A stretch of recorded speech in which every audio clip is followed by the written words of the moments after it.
من قبل از اینکه الان ولی میتینگمون شروع بشه یه ایمیل خوندم، خیلی هم ناراحت شدم. من پروازم که داشتم میادم استرالیا، من 28م را افتادم 30م رسیدم. چون پرواز اون وقتی نشست ما رو پیاده نمی‌کردن، یه ساعت تو فرودگاه وایساده بودیم. بعد پرواز بعدی رو میستادم، بعد پروازی که بهم دادن یه روز بعد بود. بعد الان ایر کانادا ایمیل زده بودم که آقا چون قانونا باید بدن دیگه، مخصوصا یعنی باید هتل موتل اینا که بدن هیچی، باید ریمبرست هم بکنن. ولی الان ایمیل زده، جواب داده، زده چون مشکلی که پیش اومده ما توش مقصر نیستیم، فرودگاه اونجا شما رو پیاده نکرده، چی بهت نمیدیم. و من اینجوریام که پس کی به ما میدین؟ چون بدترین شرایط هم برای من اتفاق افتاد، یه روزم اونجا موندم. مگه قانون نداشتن 2-3 ساعت میمونی بهت بدن؟ سهیل که رکورد زد اصلا. من میگم تو چطوری 3 روز تو پرواز بودی؟ ببین به کردیت کارتت زنگ بزن. اینم قشنگه. آفرین آفرین. نمیدونم اگه امکسه که بهت پس میده. اگه چیزای دیگه گرفتی حالا دیگه باید ببینی. اگه امکس چی؟ اگه امکس نیست نمیدونم. اینفینیت اویان آر بی سی هم اونم سفریه. آره بهش بگو که اینطوری بوده. هر کردیت کارتی شما میتونی چیز کنی، چارج بک بدی. It's like this one transaction I don't want to pay, I don't recognize it, whatever you want to do. Literally you can retroactively go back to infinity. بعد چارج رو کنسل کنی.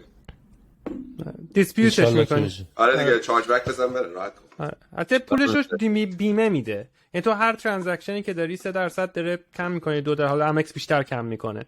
بعدش برای بیمته یه مقدار. به اون بیمه بهت پولت پس میده. آره. آقا دمتون گرم که جوین کردین. یه دلیلی که من دوست داشتم این پادکست رو بذاریم اینه بود که الان موقعی که اینقدر این داستان اوضاع ایران اینقدر ریخته به هم، یعنی تو میری اینستاگرام، میری توییتر، هیچ چی دیگه جز این داستان رو نمیبینی که خوبم هست، ولی از یه حدی بعد دیگه خودسانسوری هم داره میشه. یعنی دیگه آدما دارن مهمونی میرن جایی نشون نمیدن، کار معمولیشون دیگه نشون نمیدن، کسی هم دیگه روش نمیشه نشون بده. ولی حالا هدف ما اینطوری بود که ما خودمون هم انقدر از این اخبار میخوایم بیایم بیرون، یه بریکی میگیریم، میریم یه پادکستی گوش میکنیم یا آهنگی گوش میکنیم، یه چیز دیگه میبینیم که یه مقداری از این قضیه آنپلاگ کنیم بیایم بیرون. و انقدرم اخبار و خبر تو اتفاق داره میفته که من دوست داشتم این مقداری با هم بیشتر صحبت بکنیم راجع به اتفاقات اخیر و اونایی هم که دوست دارن آنپلاگ بکنن، یکم از این اوضاع بیان بیرون. اگه دوست داشتن یکی دو ساعتی یکم از این اخبار بیان بیرون، دوباره برگردیم به خودمون که انرژیمون بیشتر بشه. وگرنه اگه بخوای همینطوری رگباری توی اون موج خبری قرار بگیری، فکر کنم اصلا برای حالت هم خیلی خوب نباشه. کاملا قبول دارم. با تشکر. خب آقا چند تا موضوع می‌خواستیم با هم صحبت بکنیم. من و سیاوش که جوابا رو پس وحید بده. وقتی که تو یه وایس دادی یکی یه جوابی بده بس. آره تاییدیا رو وحید تو تایید کن. آره خیلی خوب. آره. خب چطورین آقا؟ میخواین یه راوند سلام علیکی بریم؟ خیلی وقت هم از خبر نداریم هر کدوم. البته فقط من الان کانادا نیستم ولی شما هر سه تاتون کانادایین. یا آپدیت میخوایم بدین چه خبر، بیزنساتون چطوره، چیکار دارین میکنین؟ مهدی تو خیلی بی خبری، مثلا چند وقتی بود با صحبت نکرده بودیم. چرا بابا همین کی بود؟ اول نه 2 ماه شد. آره هیچ چی دیگه بابا، همیشه دنبال پول چیکار کنیم. مهدی یه ویکند در میون میگه که فردا همو ببینیم، میگم چه ساعتی، بعد دیگه جواب نمیده. دوباره میشه هفته بعد. خوب اینو گفتی. هفته پیش اینجا چیز بهش ما میگیم پیک سیزن دیگه، کریسمس و نمیدونم این موضوع بلک فرایدی چیه، اصلا بدبخت شدیم 2 هفته پیش. همیشه شما که تو کار فنی هستی میدونی، من به مرشاد 2 ماه بهش میگم همه چی اوکی دیگه، یعنی تقاضا بره بالا، اوردرها برن بالا، اوکی همه چی اوکی. بعد فکر کنم 2 برابر در از همین چند روزه 2 هفته پیش حجم بیزنس رفت بالا. بعد یه سری از راننده‌هامون شروع کردن زنگ زدن صبح، همون روز بلک فرایدی، یعنی دقیقا همون روز یه روز سالی که بعد همه چی پرفکت، همه چی خوب کار میکرد. بعد میگم نمیتونم عکس آپلود کنم. ما راننده‌هام وقتی که میرسن دم در گیرنده با دو تا عکس بگیرن، یه عکسی از در میگیرن با اون شماره پلاک طرف، با یه عکس از این جعبه‌ای که باید بذاره. بعد نمیتونست آپلود کنه. ما هم یه کاری کردیم که اینا نتونن دور بزنن سیستمو، نتونه آپلود کنه، اصلا نمیذاره بره دلیوری بعدی. بنابراین یه دفعه ما 80-90 تا از این راننده ساعت 5 بعد از ظهر در روزی که واقعا یعنی به زور راننده رو پیدا کرده بودیم نمیتونستیم آپلود کنیم چی دیگه، اصلا یعنی یه وحشتناک بود اون روز. چون که تقریبا ما 3000 خورده دلیوری داشتیم، 3200 تا دلیوری تو خود تورنتو، هیچ کس نمیتونست دلیور کنه، بعد همه چی موند دیگه. هنوزم که هنوزه، از اون روز شاید ما 300 400 تا از این پارسلا، از این مرسولا مونده تو سورتینگمون، دونه دونی داریم سعی میکنیم. کیو ساپورتمون هم دفعه شد 3000 نفر که همه مسیج زدن پارسلام کجا، چون همه خریده بودن انتظار داشتن دیگه. اینقدر همه جا زدیم ما سیم دی دلیوری، هم میگن پس این چی شد سیم دیش هم شنبه شد، شنبه هم دوشنبه شد، هیچی. تقریبا 10 روز دنبال اونیم و آخر حالا فقط اینو بگم، حالا این همه داستان به کنار، باگش اصلا از ما نبود. یه مشکلی داشت گوشیایی که رو سیستم بل، اینجا یه بل یه راجرز دیگه، بل با یه سری از گوشی‌ها که رو 5G میافتاد به هر دلیلی آپلود کار نمی‌کرد. یعنی باز دوباره یه ذره فنی ترش کنیم، این CDNی که قرار بود ازش رد شه که آپلود کنه به هر دلیل ریجکت می‌کرد. همه کار کردیم، همه چی رو تست کردیم. ابراروان بوده.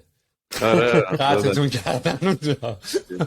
آره یعنی باورت میشه. بعد زنگ زد بیچاره مرشاد، آخرش با ساپورت بل گفت این موضوع چیه، بعد حالا بالاخره بعد از 10 روز فهمیدیم. یعنی همه راننده ها رو اونه که رو بل بودن سویچ کردیم رو راجع. منظورم من همیشه از این کاری که شما تو کانادا کردین، اون سیستم مشابه حالا الوپیک اومدین تو کانادا هم انجام دادین، همیشه خیلی برام جالب بود. گفتم یعنی شما از این اپریشن تو ایران خسته نشدین که دوره همین کارو دارین اینجا میکنین؟ ولی خب خیلی چیز احتمالاً داشتین دیگه، یعنی زیر ساختاتون رو آماده داشتین دیگه. الان به خصوص سر همین مدیریت این ناو فلاش باکس دیگه داریم برمیگردیم به روشایی که تو ایران داشتیم. یعنی حالا کلمه بد استفاده نکنم، ولی واقعا یه سیستم دیکتاتوری دیگه دوباره اونجا جا انداختیم. برای اینکه راننده ها اینجا بدعادتن، شرکت های دیگه کار میکنن، میاد میگه نه من حوصله ندارم این جبار نمیبرم، امروز حوصله ندارم کار کنم، نمیدونم این دوره، این نمیدونم دیره، این نزدیکه، هیچ دیگه. اینجا دوباره از اول خودم رفتم چند روز اصلا سورتینگم، من بیشتر میام اینجا بهشون میگم یا ور میداری یا خداحافظ، بعد سیستم داره کار میکنه دیگه. ولی همون بدبختیه که تو ایران 4 سال یاد گرفتیم، الان این کاری که اینجا میکنیم به همین دلیل کار که کس دیگه این کار نمیکنه، برای اینکه باید سر و کله دفعه بزنی با 300 تا راننده. این ایران دیگه، ما همه راننده‌مون یا اهل چیزن، نیجریان یا ترکن یا ایرانیان یا افغانیان یا پاکستانیان، هندیان. مثلا خود کانادایی‌ها بخوانم نمیتونم با اینا ارتباط برقرار کنم. ما با سیستم ایرونیمون اینا رو خوب مدیریت می‌کنیم. آقا یه 5-6 تا انقدر تاپیک زیاد بود برای این هفته حرف زدن که حالا یا میرسیم همش رو صحبت بکنیم یا ملغا میشه و میره واسه هفته بعد. ولی حالا هدفمون اینه که هر هفته بتونیم این کار رو بکنیم، با هم جمع بشیم، یکم راجع به این موضوع صحبت بکنیم، چون من و سیاوش که we had a lot of fun با این جی پی تی بازی کردن. ولی کلا حالا موضوعی که میخوایم صحبت کنیم یه دونه داستان FTX و SBF این اکسچنجه که من هر روز که خبر میخونم یه لایه جدیدی باز میشه از این قضیه و از این کثافتکاریایی که اینا کردن. یه حل اصلا من باورم نمیشه چه اتفاقی افتاده. ولی من فقط خلاصه برای اونایی که دارن گوش میکنن یه بگم که قضیه چیه و بعد بتونیم بحثشو باز بکنیم، چون واقعا هم تاپیکمون FTX و SBF، یعنی یکم بحث FTX هست، یکم بحث اون یارو فاوندر است که داره کمپانی رو میچرخونه. ولی FTX کلا کرک می بچه اگه اجازه اشتباه میگم و اینا بهم بگین. ولی مثلا FTX یه اکسچنجه که فکر میکنم بعد از بایننس دومی یا حتی سومی بزرگترین اکسچنج دنیا یا امریکا تو کریپتوکارنسیه و بود. آره دیگه نیست. آره برای بانکراپسی کردن الان بعد از اینکه کلی داستان براشون به وجود اومدن و کلی حالا دزدی کردن به اصطلاح. ولی دزدی هم نمیشه گفت، هنوز بین علما اختلافه. البته منم موافقم، مهدی قیافت معلومه دزدی کرده 100%. آره ولی کلا اتفاقی که افتاده بود و اینا این بود که مثل که فاوندرش، این چیزی که من فهمیدم، فاوندرش اول قبل از اینکه FTX رو بزنه کلا یه سوراخ پیدا میکنه که به اصطلاح بهش میگن آربیتراژ کردن، که تو می اومدی کریپتوکارنسی توی مثلا آمریکا مثلا میرفتی کریپتوکارنسی می‌خریدی، بعد می‌فهمیدی کشورهای مختلف ریت اکسچنجش بالاتره، یعنی ارزون توی این ور غرب میفروخت، معمولا تو مارکت چین و تایلند و جاهای دیگه گرونتر میفروخت و حتی به حدی رسیده بود که روزی $1,000,000 در می آورد. و بعد از اینکه انقدر پول در آورد اومد اصلا کمپانی اکسچنج زد که کمپانیش تا قبل از اینکه سقوط بکنه $30 بیلیون والویشن داشت و بعد از اینکه بعد به همه هم خریده بود با پول، یعنی تمام سیاسی ها رو خریده بود، به کلی به همه پارتی ها پول داده بود، تمام آرینا ها رو اسپانسر شده بود، تمام سلبریتی های کریپتوکارنسی رو خریده بود، کلی تبلیغ کرده بود، نمیدونم میامی هیت اون آرینای بسکتبالش رو اسپانسر کرده بود. خلاصه که توی باهاماس هم که داره اشغال میکنه و یه خونه خیلی خفن هم گرفتن، منشن خفن هم گرفتن، داشتن با هم کار میکردن و خلاصه اکسچنجش که الان ترکیده و اصلا کلا یکی دلیلی که کریپتوکارنسی هیت خورده یکی همینه و این یه خبر خیلی کلی بود.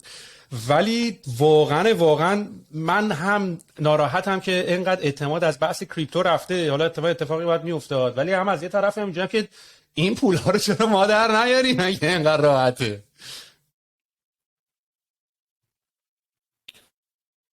برید هر کی فکر میکنه بره اینجا، من نمیخوام مادریتتون بکنم. نه من زیاد خیلی من خود FTX رو اطلاعات ندارم، ولی این من چون برادرم هم کلا رفته توی همین بیزینس های چیز، یعنی الان دانشگاهشو که تموم کرده داره میره همین این تریدینگ کمپانی به اون یکی تریدینگ کمپانی و اینا.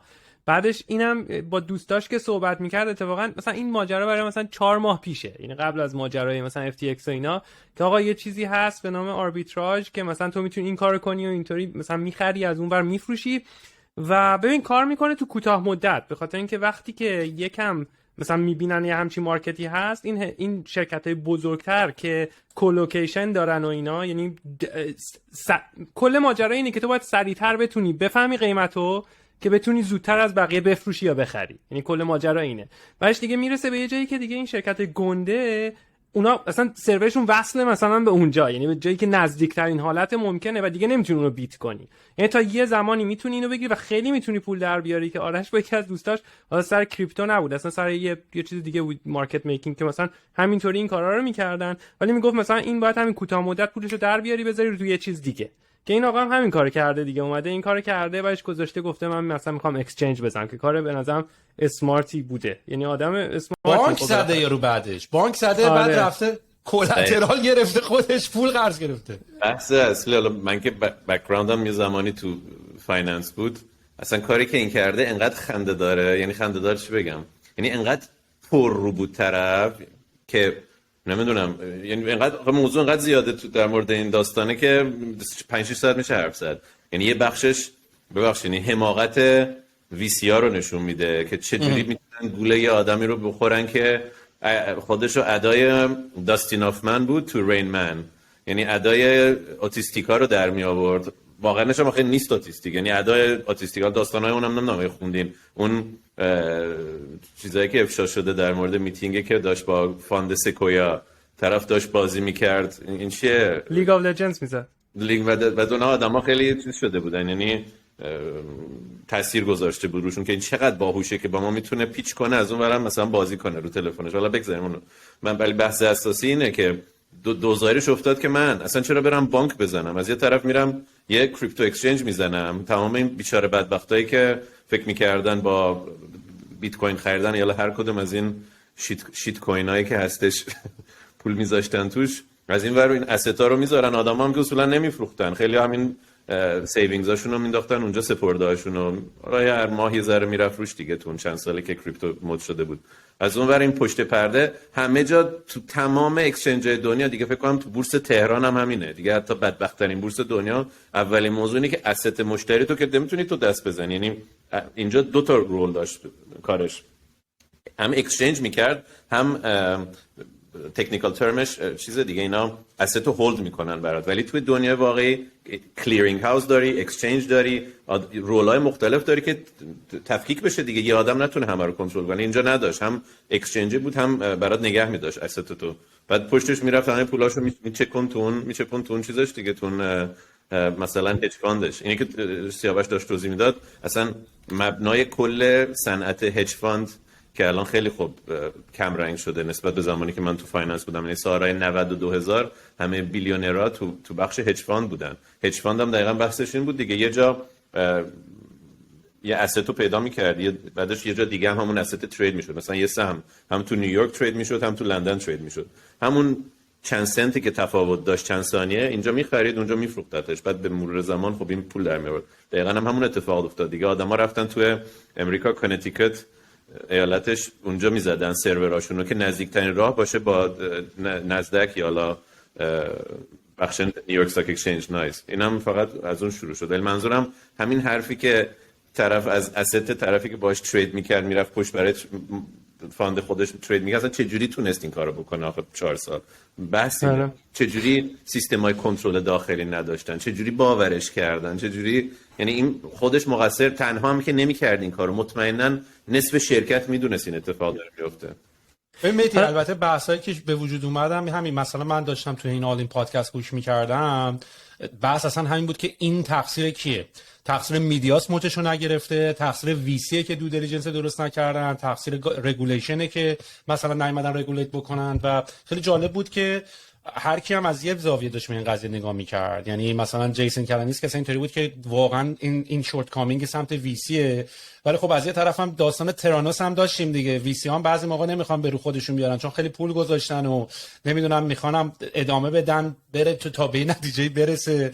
از یه طرف دیگه مثلا شورت کامینگ میدیاس، حتی که مثلا همین داستانی که مثلا ما سر ابراوان داشتیم که آقا یه ژورنالیست و یه میدیا کمپانی درست هم نداریم بره فکت چک بکنه ببینه واقعا اتفاقا افتاده یا اتفاقا نیافتاده. یا الان اس پی اف هم پسرم شروع کرده، سم باکمن فرایده هم شروع کرده، الان سم باکمن فید چیه شروع کرده، الان تور اپولوژی گذاشته، هی داره میره همه جا، هی داره معذرت خواهی میکنه و میدیام سوالای پر و پا قرص نمیپرسه. میدونی یعنی هنوز دارن خیلی ساپورتش میکنن، انگار هنوز داره میخفتشون انگار یه جورایی. بنابراین میگم هنوز بین علما خیلی اختلاف هست، ولی یه توکن هم واسه خودش درست کرده FTT. این بده، اینی که الان تو بتونی هر اکسچنجی بتونه واسه خودش درست بکنه بده. این خیلی خنده است. اینو من دیدم. اینو دیدین؟ آره این ویدیو رو اگه ندیدین، من برای کسایی که آدیو دارن گوش میکنن تو یوتیوب سرچ کنین جوما FTX، جوما JOMA. این ببین من فکر کنم به ساده ترین حالت ممکن توضیح داده این ماجرا چی بوده. یعنی اینو ببینی قشنگ میبینی همین ماجرای این توکنی که خودش داشته. یعنی در واقع این آدم میگه من انقدر پول دارم اینو بهت میدم. بذار ببینیم 4 دقیقه 4 دقیقه الان میذارم. بذار صدا ببین بهم بگید میاد یا نه. نه نمیاد. حالا اینو باید ببینن بچه‌ها. من نمیدونم چطوری میتونم با چیز شیر کنم، ولی کلیت ماجرا اینه که من حالا تو این ویدیو نشون بدم، طرف میاد میگه من اینقدر پول دارم، این میگه بعد همه جا این لوگوشو زده. همون ماجرا اینه که رفته همه جا اسپانسر شد و اینا. بعدش میگه باشه اینا رو بگیر، بیا این FTT ها رو بگیر به جاش برای تو، من اینو برات نگه میدارم. اینجا هم یه تیکه است این دستش میفته یا این پوله رو میندازه پایین. حالا بعداً بعد بچه‌ها برن خودشون ببینن، ولی تو فکر کنم 3 دقیقه قشنگ کامل توضیح، این تبلیغش رو کم کنین 3 دقیقه کامل توضیح داده ماجرا چه اتفاقی افتاده و فکر می‌کنم خیلی بتونه جالب باشه برای بچه‌ای که می‌خوان دنبال کنن. آره ولی پسرا رو نگرفتم مهدی، توی که دنبال اینی که اینا رو بندازن اصلا آره. حالا نمیدونم خودش رو زنده زده به اون راه رفته باهاماس، میگیرنش آخر که استردادش میکنن برمیگردوننش امریکا میندازنش زندون. مطمئن باش، یعنی اینو که ول نمیکنن سر حالا هر کاری که حالا فعلا فکر میکنیم کرده، ولی مقصر میگفتی قطعا که خودش اول باید مجازات بشه. قطعا که کل این صنعت خنگی که بهش پول داده و همینجوری نشسته بودن نگاش میکردن همه داده بودن بهش. ولی خب آخه همون آدمایی که به ترانوس که گفتی دادن به اینم دوباره همونا دادن. منظورم یعنی این نیستش که چیزی درسی گرفتن از اشتباهات قبلیشون. بعد این ازم خودش میگم خودش یه موضوع خیلی جالبی اتفاقاتی که داره میفته. البته شما که یه سری از اینوستورایی که تو FTX پول گذاشتن به شما هم پول دادن. کی تو FTX گذاشته پول؟ سکویا که ما تو نداریم، ولی اسمر هم فکر کنم داده بود. اسمر پول داده بود. یه زنگ بزنم که آقا چطوری FTX سوده. من که ببین ما اینوستور میتینگامون که الان برعکسه، یعنی مثلا زنگ میزنم من حالشون رو میپرسم مثلا خوبید اوکی میزنن، فقط در FTX اصلا کلا بازار خرابیه. یعنی با اینوستورها صحبت میکنی ببین فقط 2 تا بیزینسن که توی مثلا من میدونم واقعا هیت نشدن توی ساس. یکی اونایی که رو سکیوریتی ان که یعنی مثلا من چه میدونم ساک تو کامپلاینس بگیری، آیزو بگیری یا اینجور چیزا، یکی هم کاست سیوینگا. یعنی همین دوتا، بقیه همه هیت شدن. یعنی توی استارتاپ چون ما داشتیم با اینوسترها صحبت میکنیم که لیست در بیاریم به کیا بفروشیم از مثلا پورتفولیو کمپانیاتون الان، و واقعا خودشون مثلا میگفتیم این که اوضاعش بده، اونم که هیچی، اینم که مثلا فلان. بعضی‌ها اصلا مثلا بهشون گفتم خب این چرا پس الان هنوز کامیونیتی داره، اصلا باهاش صحبت کردیم که اصلا اون یکی رو کنسل کنه. یه دقیقه فکر میکنیم در مورد این بحث ویسی. اتفاقا داشتیم امروز با مرشد حرف میزدیم. بخوان اینم فکر کنم خیلی برای آدمایی که دارن میخوام پادکست بچه‌ها که گوش میدن جالب باشه، چون که همه فکر کنن امریکا خیلی سیستم چه میدونم منظم و تحت کنترل و فقط آدمای فوق‌العاده‌ای که 6 تا یونیکورن اگزییت کردن ویسی میشن، ولی دیگه خودتون بیشتر بهتر از من میدونین. یعنی تو امریکا من تو یه سال شاید با 150 تا فاند حرف زدم، واقعا شاید 5 تاشون 10 تاشون آدمای حسابی بودن که خودشون تجربه داشتن، چند تا شرکت رو انداختن، حالا چند تاشو شکست خوردن، چند تاشون رو اگزییت کردن، حالا یکیشو حداقل اگزییت کردن، بقیه‌شون همشون توریستن، یعنی وارد صنعت شدن همین شاید 7-8 ساله. بعد خب خیلی ساده با هر کی حرف می‌زدی دوباره حتما شما اینو داشتین دیگه، یعنی 90% صحبت‌ها به سرمایه‌گذار زنگ میزنی حالا کلداری، طرف میگه که who's leading، یعنی کی میخواد پول بذاره. هر وقت کسی داشتی که حاضر نصف راوند تو پوشش بده به من زنگ بزن، منم میذارم مثلا 200 تا 500 تا هر چقدر که قراره سایز فاند باشه. خیلی کم آدمی من باهاش حرف زدم که از دیدگاه خودش بیاد واقعا تحقیق کنه، سوالای درست بپرسه، بفهمه بیزنس رو. حالا بک‌گراند که اصلا بکنار، چون که اینقدر دیگه تخصصی شده بیزنس ها، خیلی‌ها نمیتونن اصلا اون دیدگاه ویژه رو داشته باشن نسبت به اون بیزنس مدل، ولی واقعا ضعیفه، یعنی واقعا حقشونه. من تو هم فکر می‌کنم خیلی هم خوبه. حالا از این نظر بده چون که میتونستیم دیگه ما که نرسیدیم، ولی والیویشن های عجیب غریب گرفت از این ویسیا، ولی از یه طرف واقعا سالم نیست. یعنی این پول زیاد هم هست. این کاری کمی اسپیف کرد دیگه. پول زیاد وقتی داری، الان یکی از بحثی یه آمار خیلی خنده بود داشتم پیشا پادکست این مایکل سیلر که تمام پولشو گوشه رو کریپتو اینا داشتم گوش می‌کردم. تو پادکست این مطرح شد که اصلا تو میامی مثلا تو تمام این کلاب‌های خفن و مثل 11 و نمیدونم اینا که پارتی میکنن و اینا، همش این کریپتو بیلیونرها و اینا خیلی پارتی میکردن. بعد زده بود از موقعی که این داستان اتفاق افتاده ارنینگ این کلابا مثلا زده بود که شهر اینا مثلا 12 میلیون در میآوردن، زده بود هفته پیش $10,000 هم در نمیارن، به خاطر اینکه واقعا پول کسی که پول باد آورده و برده بود، حالا بیا با این والویشن عجیب قرار برده بود یا این استارتاپ ها اینقدر فاند میگرفتن، پول زیاد بود برای اینکه آقا بگیر این 10 میلیون هم تو بگیر، 20 میلیون هم تو بگیر، حالا تو باختی اصلا هم خبر نداشتم، مثلا من 20 میلیون به تو داده بودم فیل شدی، میدونی خیلی پول زیاد بود. ولی به قول تو مهدی به ما نمیخوره دیگه، یعنی ما رفتیم توی دنیای ساس، الان حالا ساس داره میمیره. آخه این چه وضع زندگیه؟ همه دارن یعنی ساس هم داره میمیره، یعنی هم دایرکت تو کانسومر هم داره میمیره، بی تو سی هم داره. یعنی الان اصلا مارکت بعدیه و احتمالاً هم 2023 خیلی بدتر خواهد بود. یعنی تازه 2023 میبینیم کیا میمونن، هم تو اینوستورها یعنی خیلی هاشون جمع میشن، هم تو استارتاپ ها. خیلی سال سختیه 2023 خیلی. حالا باید دید. آره دیگه اینوستورها میگن اصلا گروث و رشد هم نکردی، فقط سروایو، فقط نمیرین. آره توی همچین کلایمتی دو تا پوزیشنینگ کار میکنه. یکی اینکه we're gonna save you money برای B2B و برای BDC we're gonna make you money. این دو تا پوزیشنینگ کار میکنه. حالا کاست و سیوش هر جوری که بخوای بزنی. ولی الان ببین you guys say this, there's some funds who are thriving. سری فاندا هستن دارن خیلی راحت الان کار میکنن و خیلی از راندان داره ریز میشه، ولی مثلا 5 برابر افرتش بیشتره. خیلی باید بیشتر استفاده کنی. پرایوت اکویتی شروع کرده لید کردن الان. ریز کردن خیلی جالب شده. ریز کردن مشکلی، یعنی هنوز میتونی ریز کنی ولی یه درصد خیلی کمتری زیاد ریز میکنن و اکثرا یعنی درصد خیلی بالایی کلا نمیتونن ریز کنن. یعنی اینطوری هم نیست که مثلا رو والویشن پایین‌تر میتونی ریز کنی یا حتی میتونی داون راوند بری بیای پایین‌تر مثلا والویشن ریز کنی. یعنی یا اینکه خیلی خوبی، یعنی ریسک پذیری فاندها فوق‌العاده پایین شده. این طرف دیگه چیز نمیگه، میگه آقا اینو چیزه و خیلی هم پول، یعنی پول زیاده چون اینا پول کلی ریز کردن، باید خرجش کنن این پولا رو، نمیتونن نگهش دارن. خب وظیفه‌شونه. حتی خودشون یه مقدارم چیز نیستن ها، یعنی میدونی یکم هم تشویق نمیشن به خاطر اینکه اونا که دارن اون فی سالانه‌شون رو درصدش رو برمی‌دارن پول و اینا و دارن درآمدش رو میگیرن، ولی حالا برای اینکه بخوایم پول رو زیاد کنن بالاخره باید پول بزنن، ولی ریسک پذیریشون خیلی پایین اومده. ولی از یه طرف انتخابشون هم زیاد شده. انتخابشون خیلی زیاد شده. اکثر کمپانیایی که به خاطر مثلا یوزر رو چرن کردن دارن سرویس میشن، همه دارن میرن ریس بکنن، علاوه بر اونایی که they should get the money چون واقعا کمپانیای خوبی هستن. بعد اون موقع خیلی قشنگ تو این دیلینیشن بین دوتاشو میتونی بفهمی. اکثر مشکل اون است. شما مثلا کمپانی داغون هم بود، مثلا چند ماشین داشت یه چرخ داشت فقط، مثلا 2 سال پیش میتونست کلی پول در بیاری.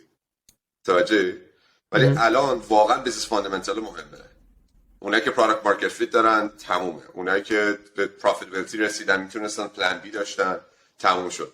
الان اکثر الان بیل کرو نورمال نیست. الان اکثر طرف کمپانی داغونه. اونا هیچ چی نمیگیرن. ولی اکثر استاتایی هم که ما میخونیم it's like friends and family and fools. مثلا اندریسن کل استاتای ایمپکتش رو استات کل ویسی اونقدر زیاد نیست. بگم مثلا 15% کل این زیر نمودار مال اندریسن میشه. اکثرش پول احمقانه است. اونا رفته پایین.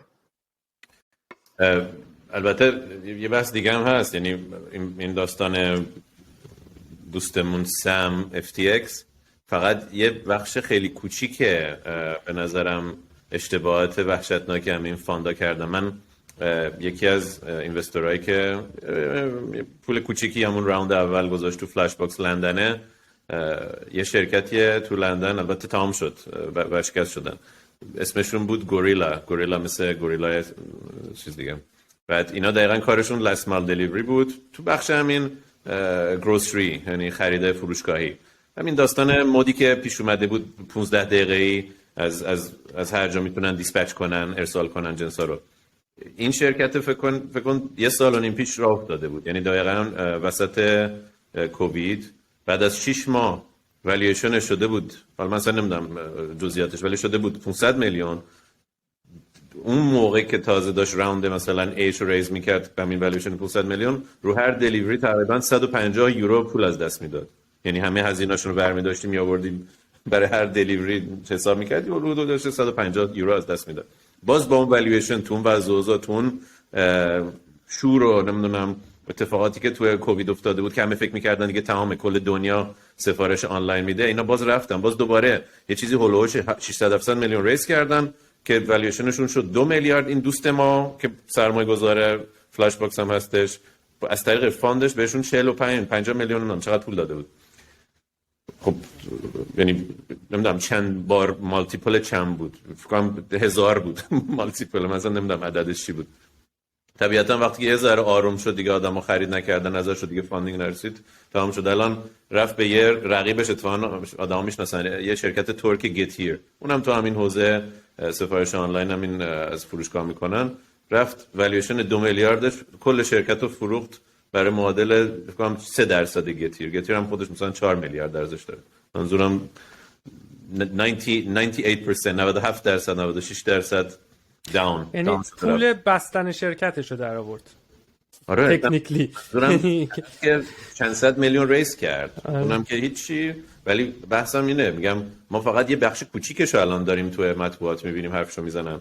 این فاندایی که تو این 3-4 سال شروع کردن پول گذاشتن تو شرکت ها، فکر کنم تو تاریخ، حتی من به نظرم برگردیم زمان 2000 اون دات کام باست اولیه، به این افتضاحی نخواهد بود، چون که حتی اون موقع هم به هر حال یه سری محدودیت داشتن و اینقدر پول نبود تو سیستم که این چند سال ریختن تو ویسی. بعد این تاثیر خواهد گذاشت دراز مدت، برای اینکه هر کی اومده به اینا پول داده به امید اینکه بتونن یه برگشتی داشته باشن رو سرمایه‌شون، معلومه که نه فقط برگشت ندارن، اون صدی که داده طرف کنم 20 هم نتونه بهش پس بده. چجوری پس بده؟ چجوری فردا ما 3 سال دیگه اگزیت‌های 100 میلیاردی قرار داشته باشیم وقتی که خود فیسبوک و اینا داره روز به روز والیوشنشون اصلاح میشه؟ It's gonna be tough. آره برای اتفاقا می‌خواستم بگم برای اون کسایی که خیلی والیویشن بالا ریز کردن خیلی سخت تره. یعنی مثلا ما مولتیپلایر 40 ریز کردیم، خب ولی همین زمان ما مثلا من دوستم مثلا مولتیپلایر مثلا 100 ریز کرد. ولی یه توضیح بده اینو، شاید خیلی نفهمن. مولتیپلایر 40 یعنی که شما برای یه ساس بیزنس، یعنی که در سال شما چقدر درآمد داری، چقدر چند برابر اون ارزش گذاری شدی. یعنی مثلا اگر که تو درآمدت، مثال دارم میزنم، هستش 2 مولتیپلایر 10، یعنی که تو داری رو ارزش گذاری 20 میلیون داری پول میگیری. خب و نرم بازار تا مدت ها بین 5 تا مثلا 12 بوده برای ساس بیزنس، برای بیزنس های سافت‌ور از سرویس. یعنی که مثلا 5 برابر تو مثلا میگرفتی تا مثلا 12 برابر. یوهایی توی این اخیراً، یعنی تو پارسال و سال قبلش اینطوری شد که شرکت‌ها شروع کردن یعنی روی 40 برابر درآمد سالانه‌شون پول میگرفتن. یعنی انقدر، یعنی ویسیا داشتن شرط میبستن که اینا خیلی سریع رشد میکنن که در آینده من مثلا میتونم بیشتر بکنم. یعنی مثلا یعنی الان حالا بخوایم فقط مثال بزنیم، کسی که خود ما رو اصلا بیام مثال بزن، خود ما روی مولتیپلایر 40 گرفتیم، یعنی درآمدی که داشتیم 40 برابرش مثلا. فقط اینو به آدما توضیح بدیم. بخش اینجوری میگم چون بگو. خیلی جالب بود باشه برای آدمایی که تو فنت نیستن. یعنی 40 یه چیز وحشتناکی اگه مقایسه کنی با خیلی بالاست. یعنی خیلی ما 43 مثلا گرفته اون 43 تازه ما گرفتیم. یعنی به هر کی من میگفتم میگفت اصلا چطور، یعنی حتی تو اون مارکت هم خیلی بالا بود، ولی خب میدیدیم یعنی کسایی هم بودن که رو 100 میگرفتن. خب ولی حالا الان مارکت ادجاست شده، خب این تنظیم شده که مثلا الان تو خیلی خوب باشی رو 10 میگیری. خب یعنی شرکتی که روی 40 گرفته باید پولش برسه، یعنی پولش باید تموم نشه تا اینکه بتونه درآمدش رو حداقل 4 برابر کنه از اون موقعی که پول رو گرفته و تازه برابر ارزش گذاری دفعه پیش بگیره، تازه اگه خوب پیش بره، یعنی اگه بتونه بگیره. و خب این باعث میشه کسایی که یهو مثلا طرف که مولتیپلایر مثلا 100 گرفته و خیلی هم مخصوصا پول گرفته، هرچی هم بیشتر میگیری سخت‌تره، به خاطر اینکه تو رشد، یعنی وقتی بیشتر میگیری یعنی آلردی درآمدت بالا بوده. مثلا دارم میگم رسوندن درآمد $100,000 به $1,000,000 خیلی راحت تره اگر مثلا برسی به جایی، تا 1,000,000 به 10,000,000 واقعا سخت میشه. خب و حالا مثلا اون بعدش حالا بستگی به ترند داره، ممکنه آسون بشه ممکنه سخت بشه. یعنی طرف باید 10 برابر مثلا بکنه شرکتش رو که بتونه مثلا واقعا یه پول خوبی ریز کنه و باید پولش تموم نشه. و برای همینه که اینوستورها همه میگن که سعی کنید فقط نمیرین که این از بین بره، و اینوستورهای ما که به ما میگن باید 24 ماه حداقل رانوی داشته باشی. رانوی یعنی که با توجه به درآمدی که الان داری و پیش بینی درآمدت و خرجی که داری باید 24 ماه بدون که پول ریز کنی بتونی نگه داری. اگه پروفیتبل باشی یا سود داشته باشی که اصلا این میشه بی‌نهایت، یعنی میتونی تا ابد این شرکت رو نگه داری. ولی وقتی داری ضرر میدی یعنی باید ماهی کم تکه. یه چیزی هم داریم به نام برن مولتیپلایر که خیلی روش حساسن آدما. حالا نمیخوام زیاد وارد چیزای فنی بشیم اینجا، ولی مثلا میگم برن مولتیپلایرت باید الان مثلا 1 تا 2 باشه، که معنیش اینه که 1 یعنی این که تو تا وقتی میرسی که داره پول تموم میشه دیگه میتونی سودآفرین باشی، یعنی نمیمیری. بهش میگن دیفالت الایو، یعنی که پول نگیری زنده خواهی موند، که اینو پال گراهام یه دونه آرتیکل گنده هم در موردش داره، در مورد دیفالت الایو و دیفالت دبت، که الان مثلا همه میگن شما باید 5 تا پارامتر رو داشته باشی، یکیش همینه. یکیش اینه که باید بین 1 تا 2 باشه اون مولتیپلایرت، که میزان درآمدی که اضافه میکنی در ماه بتونه تو رو یه کاری کنه که بتونی زنده بمونی اگه میخواد. البته اون بحثی که میگفتی اینا حاضر بودن 30 40 50 100 برابر درآمد اون لحظه ارزش گذاری کنن شرکتشو، پارامتر اصلیش یا دلیل اصلیش مسخره بودن والویشن ها، ارزش گذاری تو بورس بود. اینو یعنی برعکس بود یعنی طرف وقتی که میدید یه شرکتی که تو بورس مثلا با درآمد 100 میلیون 50 میلیارد ارزش گذاری داره میشه، اینو چی میگن مهندسی معکوس میگن، برمیگرد یعنی ریورس انجینیر میکرد، میگه خب پس اگه اون 50 میلیارد به یه روزی میتونه برسه تو این بورس، من پس اوکیه به شرکت سیاوش و سهیل و اینا والویشن مثلا 30-40 بدم، چون که هرچند دارم بی خودی با بقیه فاندا، یعنی 2 تا دلیل داشت دیگه. دلیل 1 اون معیار بورسی بود، 2 رقابت عجیب و غریبی که بین فاندا به وجود اومد. میگم اونم داستان جالبی آقا با آدم بگیم، یعنی چجوری یه دفعه یکیش یه فاند حالا نسبتا معروف میومد و میگفت من حاضرم پول بذارم، یه دفعه پشتش یه اتوبان، یعنی یه تریلی پشتش میومد، پشت سرم اتوبوس جمع میشدن که بیا ما هم بهت پول بدیم. منظورم یه حس عجیبه، یه گله‌ای، یعنی آدما میومدن جلو در صورتی که یکیشون نمیومد، هیچ که نمیومد، ولی یکی میومد، یه دفعه همه فاندای امریکا میگفتن ما هم حاضریم بیاین، و یه دفعه رقابت ایجاد میشد.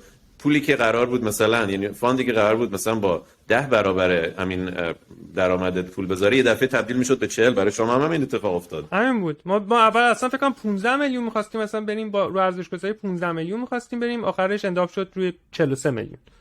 بعدم الان مشکل اینجا به نظرم خیلی مشکل، خیلی جالب آدم بگه که چقدر مشکله اگه آدم به همون اهداف نرسه، چقدر ضرر میتونه بزنه به شرکت وقتی که والویشن ارزش گذاری راوند بعدی پایینتر از قبلیه. یعنی همه اینجا تحت فشار قرار میگیرن.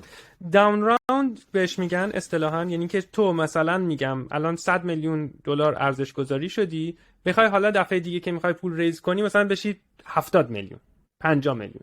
تا وقتی اینطوری بکنی، اولا که اینوستورها اصلا یه جای دیگه باهات برخورد میکنن. الان که فکر نمیکنم مثلا بتونی ریز کنی، یعنی خیلی واضحه که فکر نمیکنم باهات برخورد بکنن، اصلا باهات برخورد نمیکنن. ولی اگه باهات برخورد داشته باشن، اولا برای اینوستورهای الانت خب خیلی بده.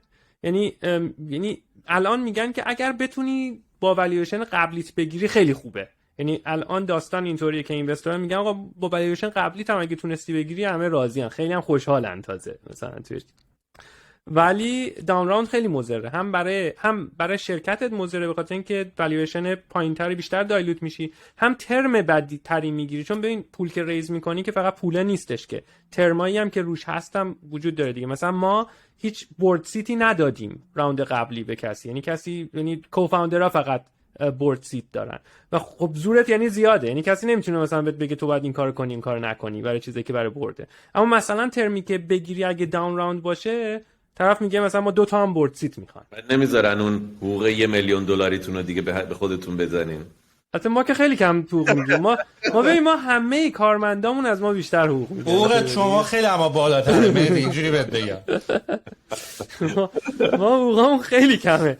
تازه ما الان 4 سالمون هم وست شده. یعنی ما چون خود کوفاندرها هم نمیان همه سهامی که درصدی که دارن درجا بگیرن، تو 4 سال بهشون داده میشه، مثل هر کارمندی که استخدام میکنی. ما الان 4 سالمون وست شده و معمولا وقتی وست میشه یا اینکه رینگوشییت میکنی اون وستینگ رو بیشتر میکنی، دوباره یه تاپ آپ میکنی به قول معروف، یا اینکه حقوقتو بالا میبری. ما حتی اون کارا هم نمیکنیم به خاطر اینکه خب اگه ما حقوقمون رو ببریم بالا، معنیش اینه باید یه کارمند بندازی بیرون. خب بهتره که خب کسی نندازی بیرون حقوقت پایین‌تر باشه. من با سیاوش اینجوریام که بذار بندازیم بیرون، خودمون داریم کارا رو میکنیم، حقوقش هم میذاریم جیبمون دیگه. میدونی ما چه داریم همه کارا رو میکنیم. ما یه ست آوردیم پایین حقوقمون رو. ما حقوقمون همینطوری پایین بود، یه ست هم 20% آوردیم پایین برای اینکه مثلا کسی رو بیرون نندازیم. یعنی خیلی چیز عجیب غریبه. یعنی همه چی رو کات سیو کردیم، گفتیم دیگه چیکارا میشه کرد، گفتیم اینم مثلا یکی از آپشنا. ولی حالا این داستانی که دارینم میگین، اتفاقی هم که افتاد، چون بعدی این اتفاق این بود که یعنی اینجوری نبود که یهو مثلا دنیا داشت، یعنی مثلا دنیا خیلی حالت نرمالی داشت پیش میرفت، بعد یهو این اتفاق افتاد، بعد یهو همه چی ریخت پایین. ما داشتیم سعودی، یعنی کرونا که شد، همونطوری که ما خودمون تو دوره کرونا مثلا پول ریس کردیم دیگه، کرونا که شد، بعد این ورک فرام هوم شد، بعد این تمام این تک استاکا، کمپانی‌های تکنولوژی مثل زوم، مثل تمام این تولایی که تو میتونی باهاشون آنلاین کار بکنی، خب کرونا هم شروع کرد طول کشیدن و هم حساب رو این گذاشتن که دنیا دیگه واقعا داره عوض میشه و این تکنولوژی‌ها و این تولای تکنولوژی سهامشون به صورت خیلی خواهد رفت بالا و شروع کرد سعودی رفتن بالا. یعنی یکی از دلایل بزرگ تمام لیافای گنده اتفاق افتاده، فیسبوک 11000 نفر رو داره لیاف میکنه. 2 تا اتفاق افتاد دیگه. یکی این که اول از همه دیمند تولای تکنولوژی رفت بالا و برای رشد می‌خواستن این هم برای رشد و هم برای آینده می‌خواستن کلی آدم هایر بکنن و بعد هایر کردن آدما هم راحت شد. یعنی تو دیگه میتونستی ریموت آدما رو، قبلا باید فقط تو تک تالنت سیلیکون ولی باید آدم میگرفتی، ولی الان میتونستی شروع کنی از همه جای دنیا آدم گرفتن.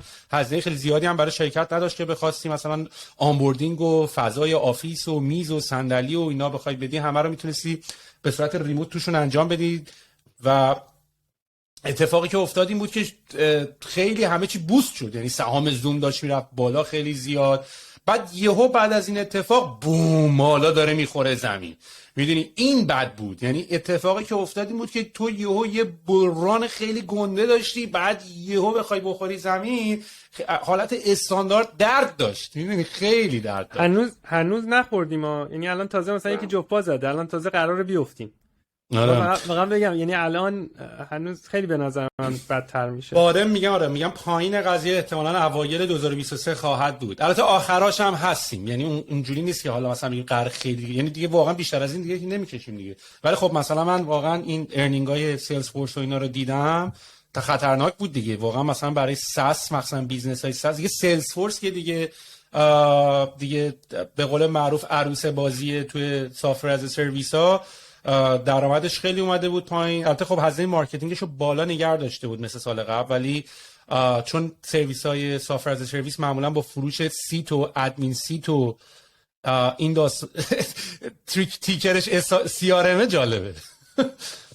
ولی کلا میگم چون سیاوش داره شیر میکنه استاک سیلز فورس رو، ولی کلا اتفاقی که افتاد این بود که یه نمه ما یه آیدیا از دنیای سافر از سرویس گرفتیم که سیلز فورس به خاطر اینکه داره سیت کم میفروشه. چرا داره سیت کم میفروشه؟ به خاطر اینکه کمپانی‌ها دارن لی آف میکنن.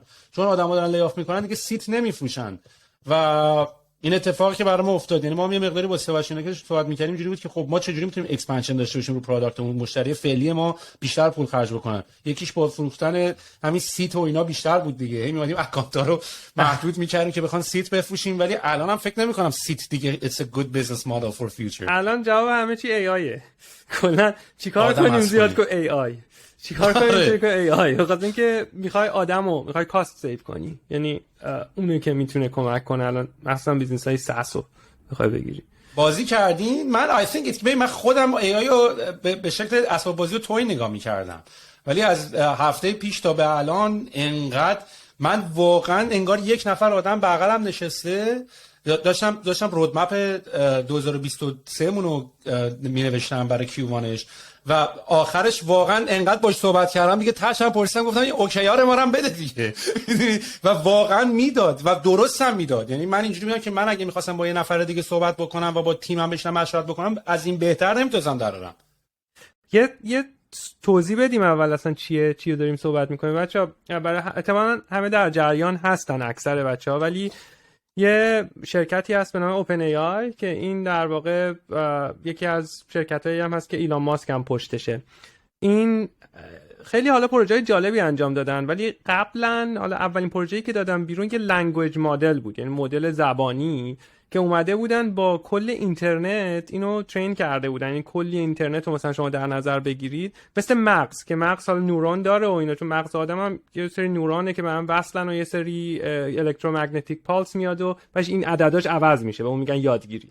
همونطوری اومدن با کل زبونا با کل اینترنت اینو ترینش کردن و الان یه ای آی شد. اولین ورژنش اینطوری بود که یه ای آی بود که تقریباً دانش بشریت رو داره و میتونه قشنگ صدای نویز کم شد. چیکار کردیم؟ رفت. دوباره سوال طور صدا تو نداریم. من میکروفون مهدی رو من میوت کردم، صدا هوایی رفت. آره یه صدای هوایی داریم. حالا من مهدی رو حرف نمیزنه میوت میکنم بعد. anyway ما اومدن اینو ترینش کردن با این و اینطوری که شما یه متنی رو میزنی میگی حالا بقیه‌شو بگو، یعنی اینطوری شروع شد قضیه. خب و بعدش خیلی اصلا جالبه، یعنی یه سری شرکت‌ها اومدن، استارتاپ‌ها اومدن مثلا جاسپر یا کاپی ای آی. اینا اینطوریه که تو می‌خوای مثلا بلاگ بنویسی، به جای اینکه از اول تا آخرشو بنویسی میگی آقا مثلا اینا تیتراییه که من می‌خوام برام بنویس. یعنی طرف مثلا جاسپر کل قضیهش یه دونه ای آی، یه یو آی روی این سیستمی که اوپن ای آی داده بود. خب این کلش همونه و جالبش اینه که جاسپر $1 بیلیون نمیدونم والیویشنش $1 بیلیون یه عددی اصلا عجیب غریبی پول ریز کردش جاسپر به عنوان فقط یه یو آی برای این چیزی که هست. ولی بعدش اومدن حالا یه دونه دیگه دادن که دال-ای بودش که میومد مثلا عکس درست میکرد که اونم خیلی جذابه. بعد ورژن اوپن سورس این اومد که مثلا جی پی تی نیو و جی پی تی جی هستن یا مثلا بالا چیز دیگه و آخرش اومدن این چت جی پی تی رو دادن که چت جی پی تی یه محصولیه که اولین بار به جای اینکه دیولپرها باهاش کار کنن برای عموم آزاد بود که میتونن باهاش صحبت کنن. فکر کنید با یه ای آی داری صحبت میکنین و به جواب میده، یعنی همون مدل قبلی رو اومدن ترینش کردن برای کانورسیشن، برای حرف زدن با هم دیگه و واقعا اصلا خیلی عجیبه. من یه مثال فقط ساده بهت بزنم، فقط میخوام یعنی چقدر پیچیده است این سیستم رو بگم. بهش گفتم که قرمه سبزی و قیم بادمجون رو با هم دیگه قاطی کن به من رسیپی غذا بده. مثلا سوال اصلا ببین چقدر چیز پیچیده‌ایه. اما بعدش هم ایرانیه، یعنی غذای ایرانی. گفتش که یه غذایی، این رسیپی غذای قرمه بادمجونه. اولا که اسم گذاشت برای این، بعدش هم ببین یعنی یه اینستراکشنی به من گفت اول این کارو میکنی و تو یه دونه دیگه نمیدونم قابلمه میای بادمجونه رو سرخ میکنی و چیز میکنی و اینو انجام میدی و اینقدر از هر کدوم نیاز داری نوش جون. یعنی آخرش هم یه چیز بود. یه منظورم اینه که این مدل اومدن این کارو کردن. من فقط یه آخرین تیکرم بگم به خاطر اینکه این فکر کنم خیلی تاثیر بذاره روی اینکه چقدر ترسناکه این موضوع. سوال من حالا سوال دارم از تو میخوام بپرسم، فکر می‌کنی چطوری کار میکنه؟ یعنی جی پی تی 3 کلمه ها رو مثلا چیکار میکنه؟ میدونی بعد گفته بودم چطوری کار میکنه سیستمش؟ ببین این سیستمش اینطوری کار میکنه که میاد تمام کلمه‌های قبل رو حرف به حرف، خب میاد میگه اینا حرفای مختلف، یعنی هلو هست H E L L O بعدش میاد فلان، میگه من اینا رو الان دارم با توجه به این برین، با توجه به این مغزی که الان ترین شده، پیش بینی کن احتمال کدوم حرف کدوم کلمه نه کدوم حرف بعد از این بیاد بیشتر از هم است. یعنی میاد همه حروف قبل رو میگیره، میگه احتمال حرف بعد چیه که بیشتر از همه باشه.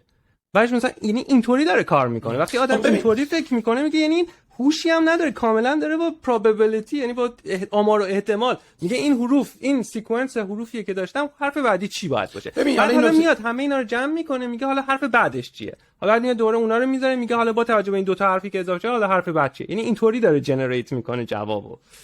این نکته که داریم میگه خیلی جالبه. اولا که چقدر قشنگ شد، من اینقدر داشتم با این ستینگ‌ها اینجا ورم رفتم فهمیدم صدا هوایی از کجا داره میاد. الان مدیوم میوت کردم اصلا کلین شدم چی.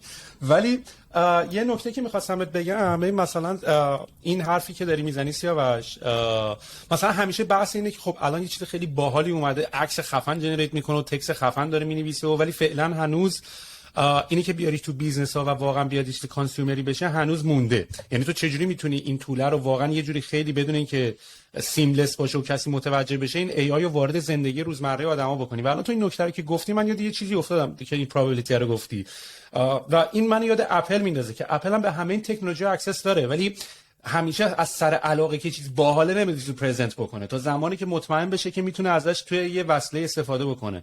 و من موقعی که داشتم نگاه میکردم که این اولین بار که کیبورد آیفون رو چجوری درست کردن، خب خیلی دیزاین‌های مختلف برای تاچ اومده بود که فول کیبورد فیزیکال رو تو بخوای حذف بکنی، بخوای تاچ کیبورد بذاری چجوری باید این کارا رو باید بکنی. و کلی دیزاین‌های مختلف فول کیبورد درست کرده بودن، سیستم نمیدونم بتونی مثلا گلاید کنی روش، اینا رو درست کرده بودن. ولی یکی از اون دیزاینی که آخرام شیپ میشه رو آیفون میبره، چون تو اگه کیبورد آیفون رو نگاه بکنی و کیبوردش رو نگاه کنی، تو تامز تو انگشت شست تو خیلی گنده تر از اون دکمه است که اونجاست. و جدا حالا از بحث پرسیشن که خیلی دقیق بتونی اون دکمه بزنی، یکی از اون کیبوردی که شیپ شد توسط آیفون و هنوزم همین کیبورد داره کار میکنه، دقیقاً همین جوری که تو گفتی کار میکنه. یعنی تو وقتی داری میزنی هلو درست اچ میزنی، وقتی ایو میزنی ممکن دست تو به ای نخوره، ممکنه بخوره به حرف بعدیش، ولی رو پروبابیلیتی ای رو برات میزنه. یعنی داره سیستم داره میگه که احتمالاً تو داری هلو رو تایپ میکنی. و الان که تو اینو گفتی اینجوریه که پس ببین اونا که اومدن با یه همچین سیستمی اینو آوردن توی اون قسمت سجستشنش، یا نه حتی سجستشنش که بخواد جمله‌تو کامل کنه، تو اچ تو زدی ایرم داری میزنی ولی دستت روی تامزت به قشنگ به ای نخورده، خورده به حرف چپش و به حرف راستش، ولی این ای رو برات تایپ میکنه چون داره حدس میزنه تو اچ سی که نمیخوای بزنی، اچ ای داری میزنی دیگه. و داشتم گفتم که چه جوری میتونیم نمونه‌های فوق العاده کانسیومریش هم ببینیم. حالا من یه چیزی فقط اینجا بگم اینه که این ماجرا آرتفیشال نورال نتورک یا در واقع همین شبکه عصبی مصنوعی چیز خیلی قدیمی. اتفاقا من همین الان از خود جی پی تی 3 پرسیدم، از 1967 از خودش پرسیدم 2050 حتی فکر کنم. آره اولین دفعه کی بود تو مونتریال هم بوده، جالبت بگم. آره اینجا نوشته، یعنی از خود جی پی تی 3 پرسیدم، گفتم اولین دفعه آرتفیشال نورال نتورک کی معرفی شدن، صفحه‌مو دوباره شیر کردم. اینجا نوشته 1943. یعنی این ماجرای آرتفیشال نورال نتورک رو که الان می‌بینیم از اون موقع معرفی شده، فقط اون موقع هنوز کامپیوتینگ پاور و دیتا نداشتیم. این دوتا چیزی که نبوده این دوتا بوده و الان می‌بینیم این اتفاقا داره میفته به خاطر اینکه الان دسترسیمون به اینا زیاد شده. یعنی چیز خیلی قدیمیه. ولی یه چیزی بگم، میدونین که ما این شرکت یه کسی رو استخدام کرده بودیم برای هرچی تولید محتوا و بلاگ و اصلا تمام شد طرف و ما گفتیم خداحافظی کردیم. خیلی خوب می‌نویسه. ما با یه برنامه جارویس برمیداریم میدیم مینویسه در مورد حالا هرچی هستش last mile delivery, same day delivery, supply chain قشنگ مینویسه. یه ذره من میرم جمع جورش میکنم، ارشاد وزاخت رو جمع جور میکنه، یه ذره از این اصطلاحاتی که قشنگ نیست به انگلیسی یه ذره اونو تبدیل میکنیم به چیزی ذره قشنگ‌تر در عرض حالا یه تکنیک بهت میگم مدی. یه تکنیکی که وجود داره اینه که تو الان مثلا یه کاری که میشه کرد این بود که تو یه دیتکتور هست، تو میتونی بری تکست رو پیست کنی توی دیتکتوری بگی اینو با جی پی 3 یا با ای آی نوشته یا نه، ولی تو میتونی از ای آی بخوای پرامپت تو میتونی یکم مودیفای بکنی، عوضش کنی، بگی اینو شبیه هیومن بنویسه که هم کلمه ژارگونیا بنداز توش، بعد اون کلمه رو پیست بکنی تو دیتکتور میگه 100% هیومن نوشته اینو. یعنی میتونی به حتی بهش بگی آقا یکم شبیه، چون بهش یکم یاد دادن، یعنی ترینش کردن که اول اگه سوال ازت میپرسم اول جواب بده، سامری رو اول جواب بده، بعد بیا بریک داونش کن دلیلتو بیار، ولی میتونی حتی اینا رو هم پرامپت بهش بدی که اینا رو هم عوض بکنه. و منظورم یعنی کانتنت که تمام شد استخدام نخواهیم کرد، بحث ساپورت پشتیبانی خیلی از این صحبتایی که ما داریم توی اون چتامون حالا با اینترکام خیلیش دیگه اتومات شده، خیلیش با ای آی داریم انجام میدیم، اونم به زودی دیگه تقریبا آدم زیاد نیازی نداریم، فقط تو کیس‌های مخصوصی که حالا یه بسته گم شده نمیدونم راننده تصادف کرده یه جایی که واقعا یه آدم باید وارد صحنه بشه حرف بزنه با دو طرف دیگه، اونم باز فکر کنم برسه به 2-3 نفر. یعنی منظورم it's working. ترسناکه داره پای میبره. داشتم در مورد نیورالینک میخوندم الان چیز کرده they just released another one که این یکی 3 ساعت 4 ساعت هم از کلشو بخوای نگاه کنی، ولی سینته یه دونه سینت 10 دقیقه خیلی خوبیه. اینجوری که شما مثلا word to vec دیگه مثلا letter to back کلمه وکتورش میکنی دیستنسش رو حساب میکنی. با نیورالینک شما تمام این سیگنالایی که داری زیر دیپلم تو رو خدا زیر دیپلم حرف بزن. این نیورالینک مثلا ریسپانسای مغزتو میفهمه. خب اینو مثلا ریدیوسش بکنی این ریسپانس ها یه سیکونسی دارن، حالا ممکنه الگوریتم پشتش رو نمیدونی چیه ولی این یه سیکونسی دارن، شما میتونی این سیکونس ها رو هم پردیکت بکنی به جایی ممکنه الان سای فای میشه به جایی ممکنه برسه که بتونی فکر انسان ها رو پردیکت بکنی. یعنی ما میتونیم قشنگ به AGI برسیم، Artificial General Intelligence برسیم، این دو تا کمپانی با هم دست بزنن. از اون طرف هم جالب تر از این نیورالینکه تو چندین مدل اکسپرشن خواهی داشت. ببین یه فکر داری که به سیستم فیزیکیت کاری نمیکنه، خب فکر فقط تو ذهنت is private to you. یکی هم ریاکشن های فیزیکی داری، یکی تو دنیا این برابر میکنه. یه مدل سوم هم میاد، فکری که بتونی یه کار دیگه انجام بده. این یه زبان جدیده تو انسانا که ما باید یاد بگیریم، عادت بکنی چجوری این داره حرف میزنه، چه کاری میشه باش کرد. بعد یه خربارم ایرور خواهیم داشت. فکر کن مثلا داریم فیگر اوت میکنیم مورالیتی و ethics این لنگویج چیه و این چه کارهایی خواهیم کرد تا وقتی یاد بگیریم. این منو ترکوند. ببین من حالا داشتم اسکرینم شیر میکردم که یه میمون این قدیمیش بوده، تو یه دونه جدیدتر هم هستش که میمونه داره با مغزش پانگ بازی میکنه، اون بازی از توپ میاد با توپ مثلا میزنی و اینا، اصلا همین که اصلا میمون میتونه بازی کنه خودش اصلا هیجان انگیزه. حالا چه برسه اینکه با مغزش بدونه، یعنی حالا توی اون تصویر جویستیک بودش ولی سیمش قطع بود، یعنی اون فقط برای این بود که این فکر کنه که داره با مغزش بازی میکنه، بهش میگن مایند پانگ به جای مثلا پینگ پانگ مثلا مایند پانگ با مغزش داره بازی میکنه. ببین یه چیزی که هستش، مغز آدم در واقع یه مش دوباره نورانه که یه سری ورودی داره دیگه. این ورودی ها این مثلا سیگنال از چش یه ورودی داریم، مثلا میگیم حس پنجگانه اونا هن. خب بعد جالبی مغز اینه که تو هر دیتایی بهش بندازی این ارگانایزش میکنه، یعنی اگه بتونی بهش فیدبک بده این کلاسیفای میکنه یا ارگانایز میکنه. و همین این هوش مصنوعی یعنی آرتفیشال نورال نتورک هم شبکه عصبی مصنوعی هم همینه در واقع دیگه.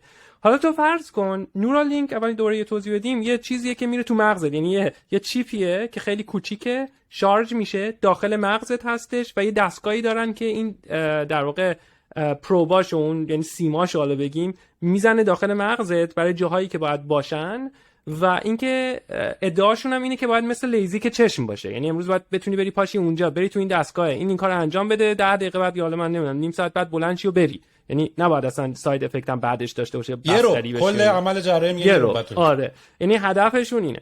و هدف نهاییش هم اینه که آقا تو میگن که شما الان هوش مصنوعی، الان مشکلمون اینه که سرعت ارتباط ما با موبایلمون 60 مونه، یعنی تو کامپیوتر داره ترابایت پر سکند دیتا موو میکنه، ولی من به موبایلم یا به کامپیوترم در نهایت سرعتم این دستمه. چطوری میتونه مغز مستقیم باهاش کار کنه؟ یعنی اینه ماجرا. یکی از بتای 5G هم رو همین داستانه برای اینجور تیکاست، مثلا عمل جراحی با سرعت بالای 5G میتونه ریل تایم، یه جراح میتونه یه نفر دیگه از کانادا تو استرالیا جراحی بکنه، اصلا میتونی تلپاتی کنی، یعنی اگه تکنیکلی اینو درست کنی چیز میشه. و ببین این پروبا رو که میزنن به مغزه، در واقع این دستگاه میره اونجا، در واقع داره یه حس جدیده، یعنی یه اینپوت آوتپوت جدید داری تو که قبلا نداشتی.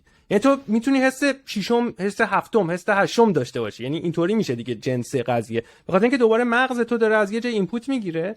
من یه مثالی بزنم، یه آقای اومده بود یه دستگاه درست کرده بود که برای نابینایان که دوربین بود، بعدش یه گرید، یه جدول ویبره داشت، بعد اینو میپوشیدی، خب بعد این ویبرا پشت بدنت بود، به دوربین وصل بود.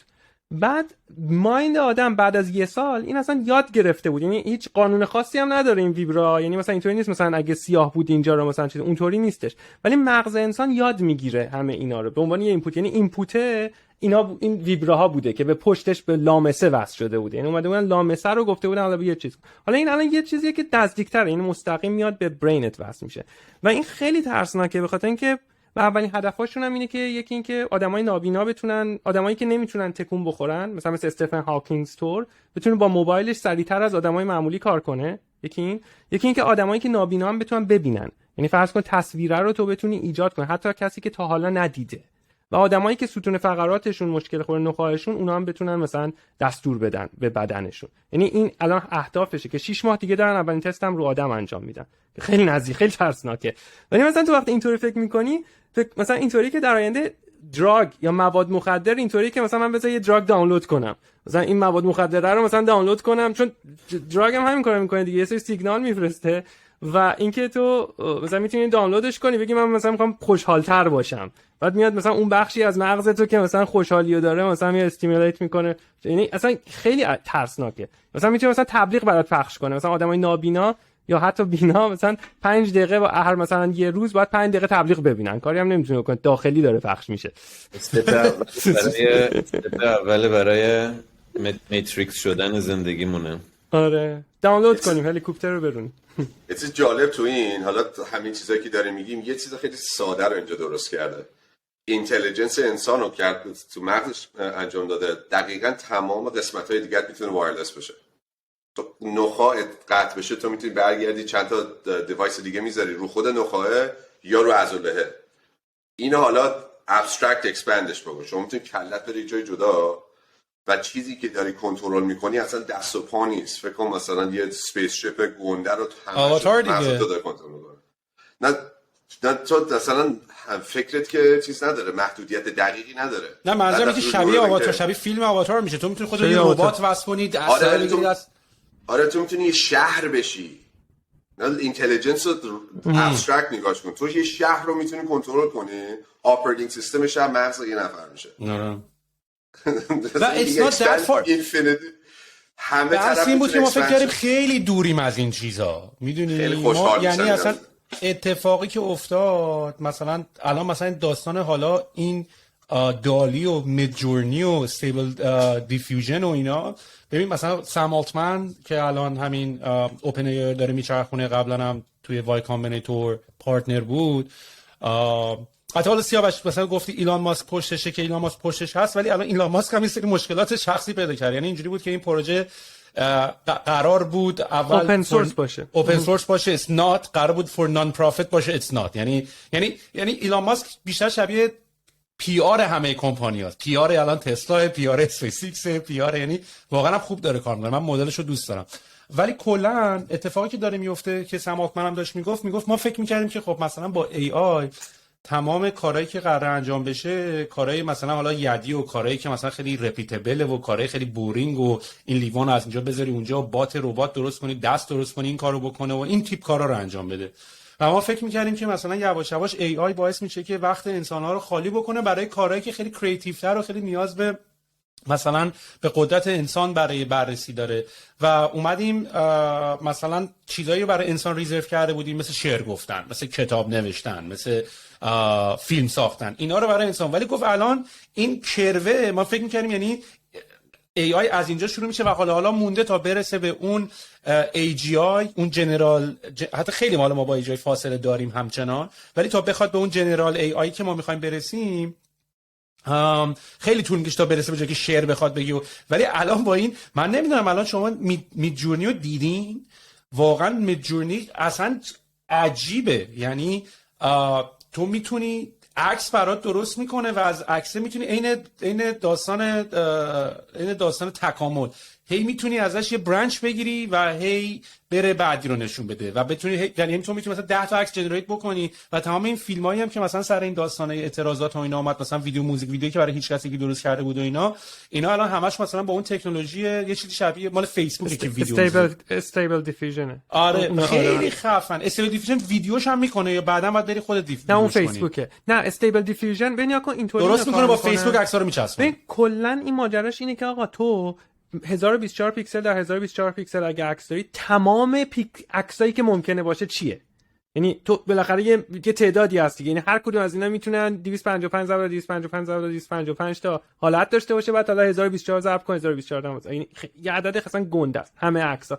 کار استیبل دیفیوژن اینه که میاد یه وکتوری در واقع بهت میگه، وکتور چند بعدی، میری یه جا رو انتخاب میکنی که اون عکسی که مشابه اون چیزی که میخوای پیدا کنی از بین همه عکسایی که ممکنه توی این گرید باشه. یعنی همچین حالته. بعدش حالا فرض کن اینو یه ذره بیای اینور اونورش کنی که اون نویزه هستش، این میاد همون حدودو یعنی عکسای مشابه و بغل همدیگه نشون میده. بعد اون ویدیوهایی که میبینی در واقع همونه. فکر کن اون وکتوره رو میان یه ذره اون نویزه رو یه ذره تغییرش میدن، برای همین یوهایی عوض نمیشه، عکسای بغل همدیگه همیشه میاد که براش میشه اون ویدیوه. مثلا این چیز خیلی اصلا عجیبه واقعا. ببین آره مثلا ببین تو همینطوری نگاه کن، شروع کرده یه عکس رو جنریت کردن. الان اسکرین منو دارین؟ آره. شروع کرده جنریت کردن و مثلا بعضی از برانچ ها زندگی میکنه. یارو اومده تو دیسکورد یه گروه درست کرده، ملت میتونن با یه کلیک راحت مثلا بگن آقا این برانچ رو ادامه بده و هی عکس رو جنریت میکنه و هی پرامپتش رو میتونید بیشتر ببری بالاتر و اصلا شبیه یعنی واقعا یه مقداری من با دیدن اینا اینکه تکامل چجوری تو دنیا اتفاق افتاده دارم بیشتر میفهمم. ولی خیلی هم کریتیوه، یعنی واقعا چیزای عجیب غریبی داره درست میکنه. یعنی مثلا نگاه کن همینطوری برانچ میگیری ازش میبری اونورتر. البته پارامترهای تغییر شکل و شمایل این موجودات هر چی هستش ربطی به سلکشن تیوری نداره، ولی آره به سلکشن تیوری نداره، ولی نشون میده که چجوری یه برانچ میتونه همینطوری هی یعنی از هزار تری اف لایف رو بیشتر به من نشون میده تا حالا قدرت مثلا اینکه قوی تر میبره. یعنی یا اینجا چند تا پیکسل شروع میشه، از نویز شروع میشه. آره. یعنی از نویز شروع میشه، بعد میاد میرسه به اون، یعنی اون وکتوره رو انقدر تکون میده نزدیک اون چیزی که تو ازش پرامپت خواستی بهت میرسه. ببخشید نتیجه نه میگم حرف ایلان ماسک زدی. این کاری که کرده 80% کارمندای توییتر انداخته بیرون تو اون 2 هفته اول. آدم خیلی به نظرم جالبه در موردش ذره حرف بزنیم. یه همه فکر میکردن اگه یادتون باشه 2-3 هفته توییتر هم که خیلی مهمه دیگه تو این ماجرای ایران و همه ما که انقدر ازش اطلاعات داریم میگیریم و هر روز دارن بچه‌ها هم حالا تا حدی تو ایران بیرون از ایران هم خیلی همون روش فعالیم. برام خیلی جالب بود برای اینکه یه زمانی که دانشگاه بودم پاریس یه تئوری بود، نمیدونم آشنا آدم‌ها اسمش هست price is low. price همون مثل قیمت، اگه شیر کنم شاید اینجا ببینن که همیشه ما تو شرکت هم سعی میکنیم تا حد ممکنه اون اجرا کنیم که تو شرکت ها اصولا فقط فارسیش مشکل سکویر روت تعداد آدمای شرکت 50% کارو میکنه. یعنی اینجوری میشه 10 نفر کارمند داشته باشی 3 نفر هر نصف کار دارن انجام میدن. 100 نفر کارمند داشته باشی 10 نفر نصف کار رو انجام میدن، 90% باقی مونده اون نصف دیگر رو انجام میدن و همینطور.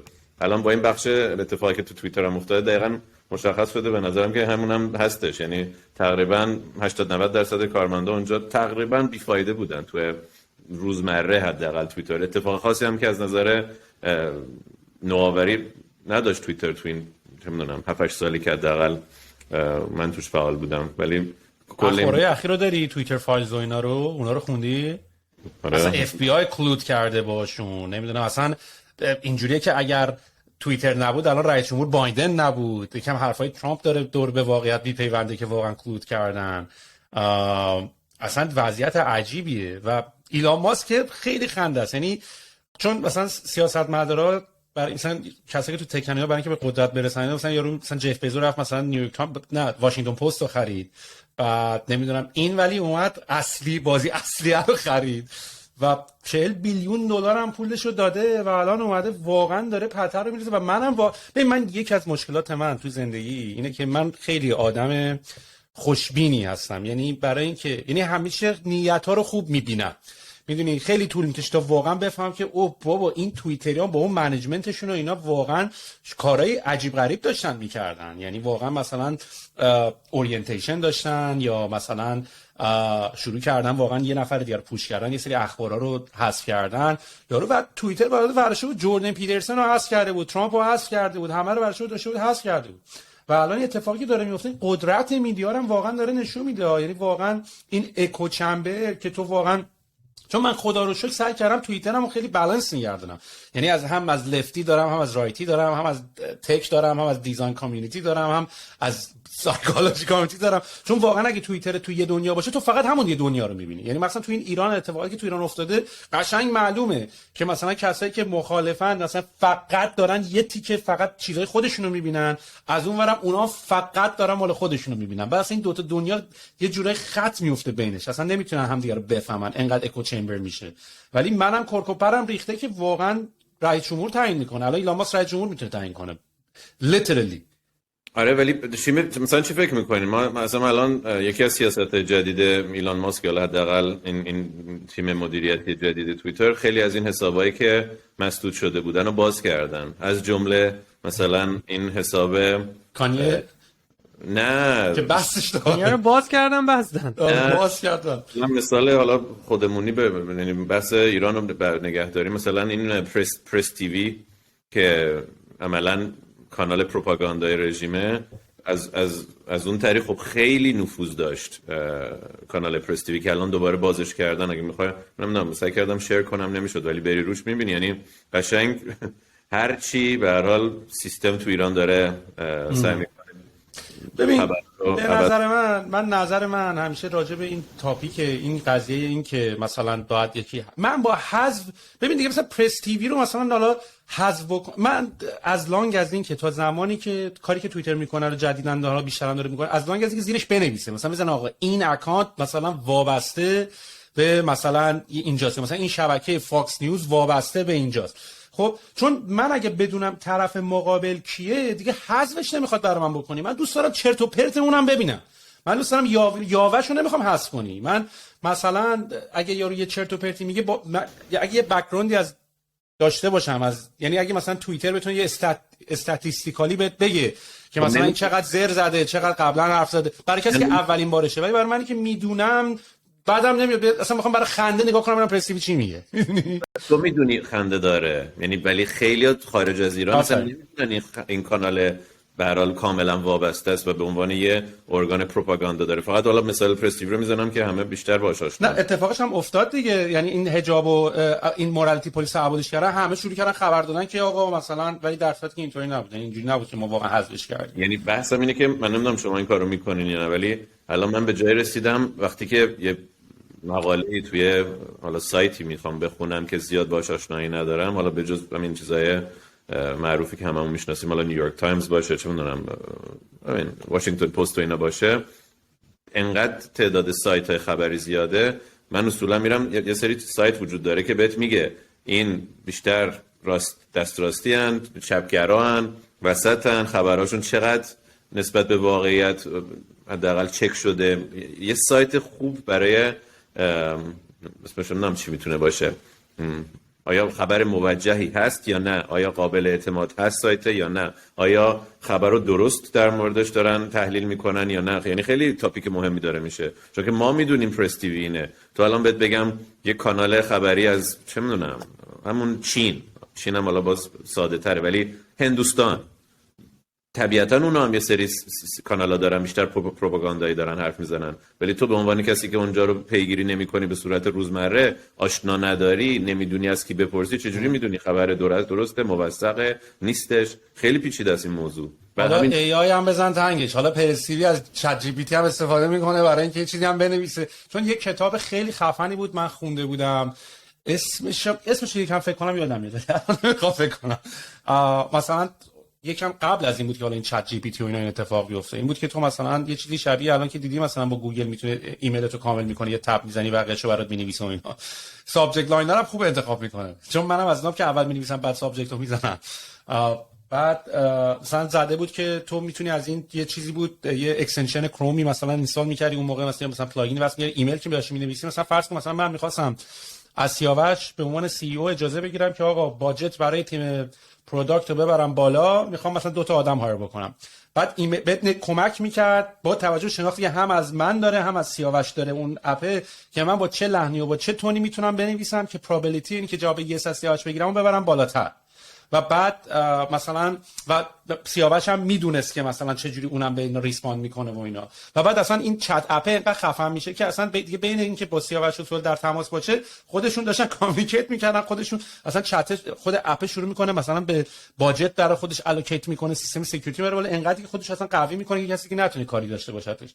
و الان این اتفاقا هم الان میفته. یعنی ما اصلا الان نمیدونیم که الان یکم دنیای بدتر مثل با توییتر یکم بریم جلوتر دیگه اصلا چقدرش ریل هیومن قراره باشه. چون ما همین الان داریم برای ترایب داریم همین کارو میکنیم. یعنی سعی کنیم چت جی پی تی رو داریم مثلا سعی کنیم ترینش کنیم با دیتای خود کامیته خودمون، با نالج بیس کامیته خودمون که مربوط به پروداکت خودمون باشه.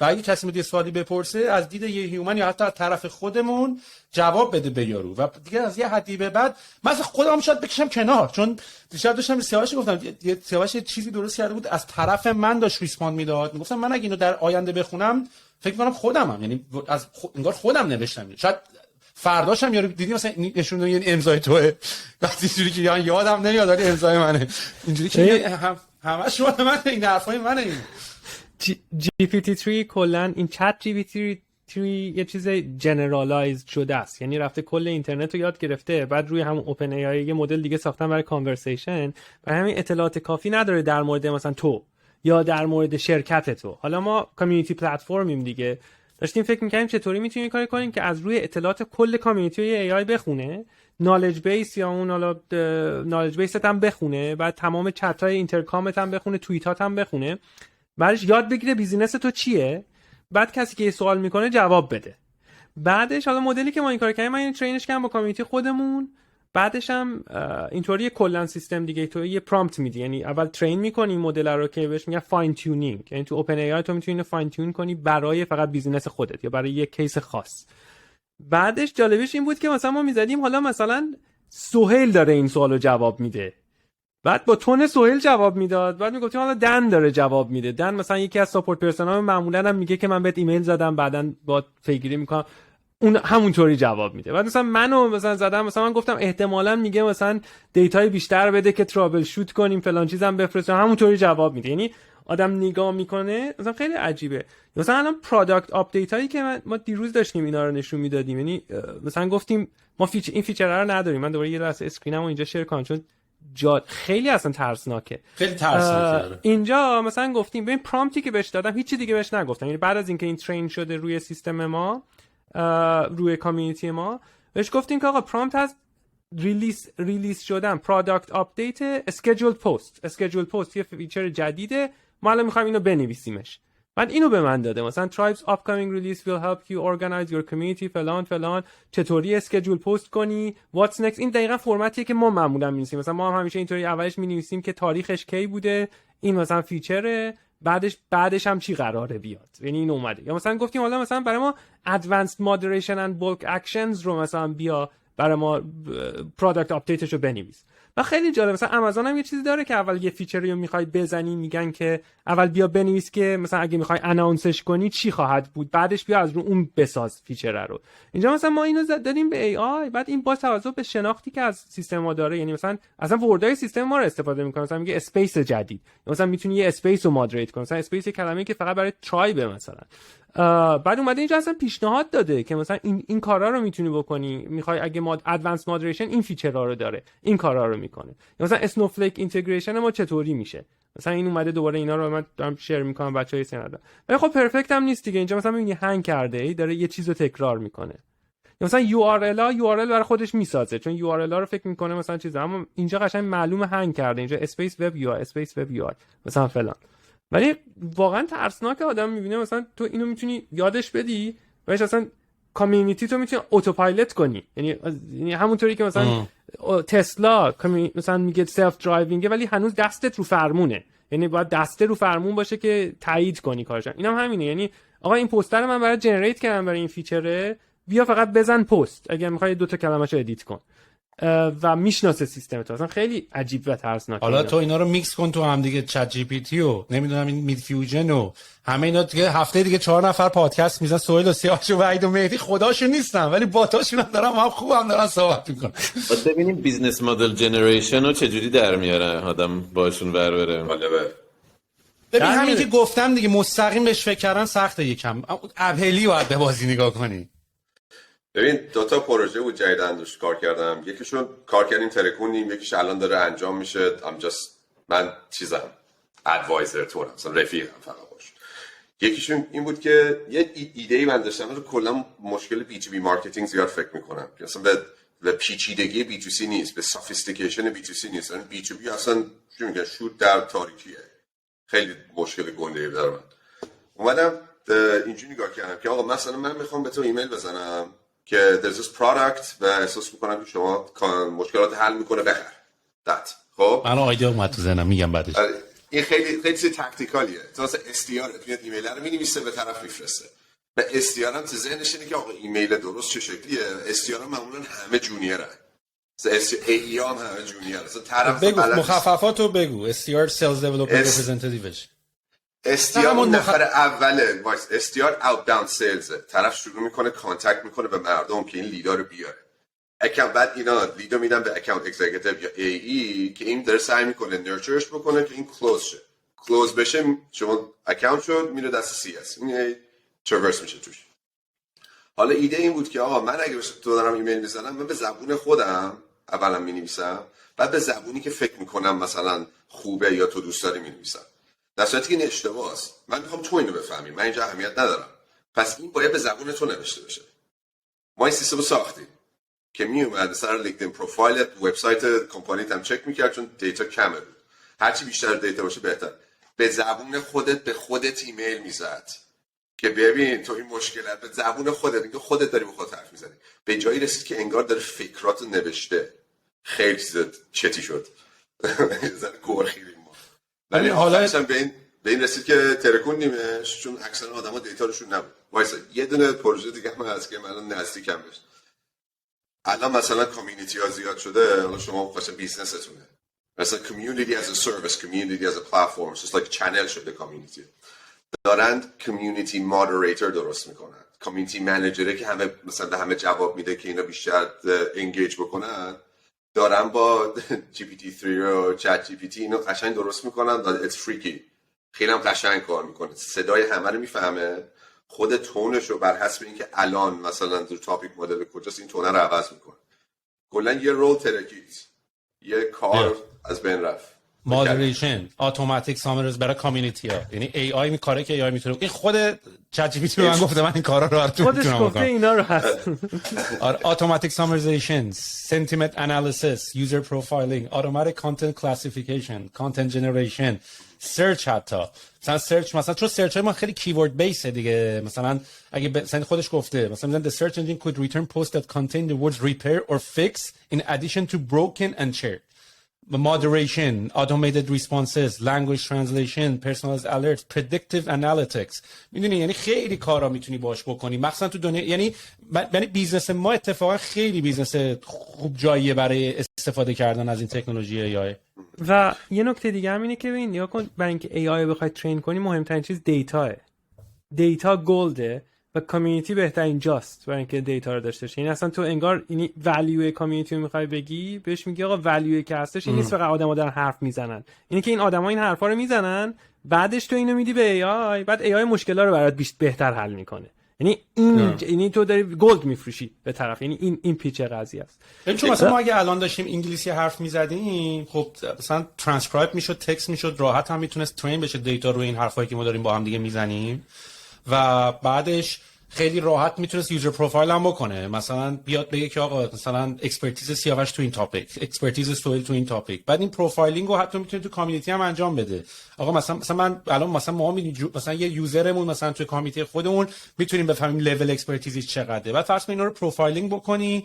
اوف اصلا من خیلی مغزم داره میتره که الان دارم حرف میزنم. یا مثلا مهدی اینا مثلا میدونم مرشاد خیلی با این فانتوم یو ای آی و نمیدونم با این تولا خیلی داره مثلا شروع میکنی مثلا میگه آقا من تمام مشتریایی رو، تمام آدمایی مثلا میخوای سیلز اوتریچ بکنی، مشتری جدید لید پیدا بکنی، آقا مثلا به من مثلا ماها میدونیم کیا برای ما خوبن، مثلا اونایی که اینتگریشن سیلز فورس استفاده میکنن خیلی میتونن مشتری خوبی برای ما باشن، احتمال اینکه مشتری ما بشن اگه سیلز فورس اینتگریشن داشتن بالاست.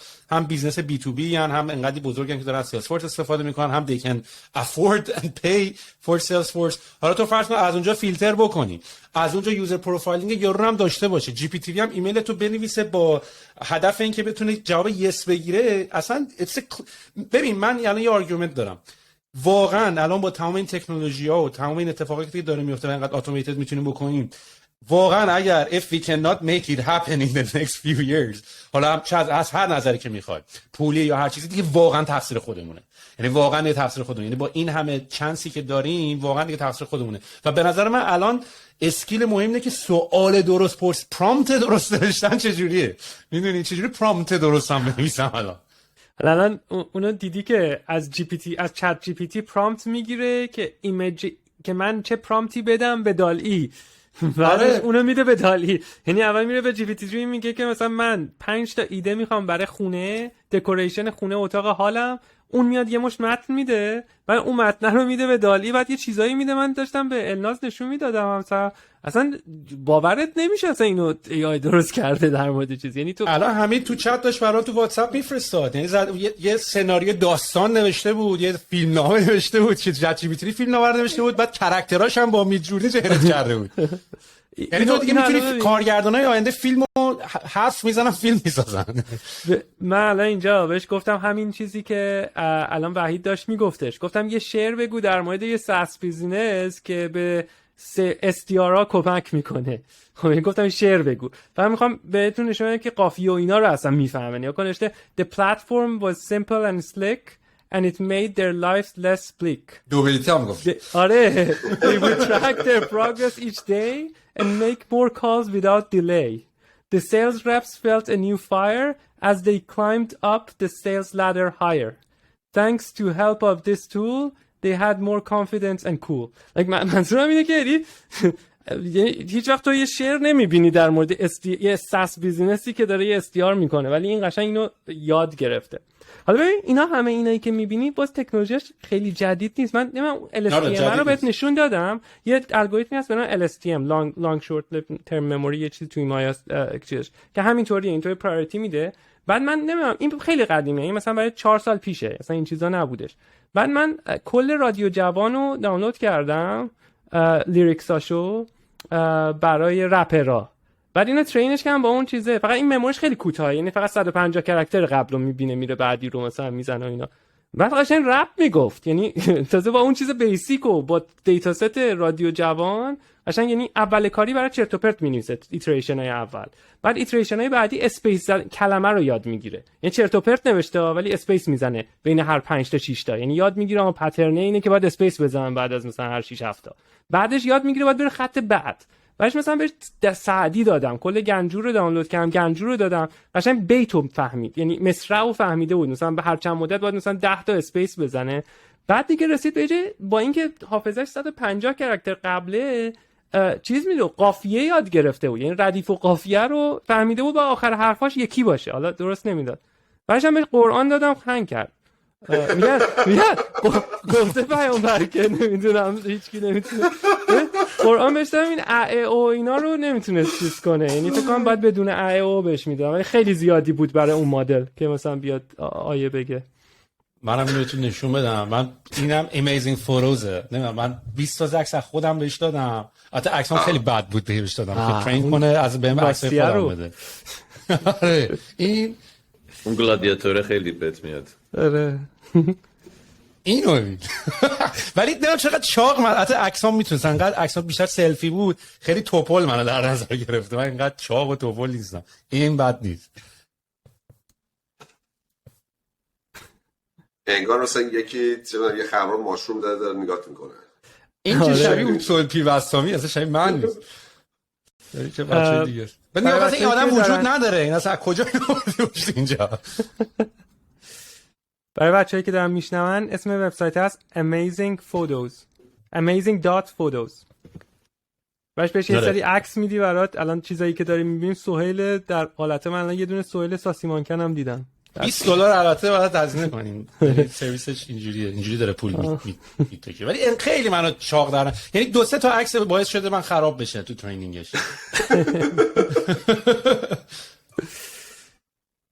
میتونی عکس خودت بدی و چند تا عکس مثلا مدل بدی بدون کله.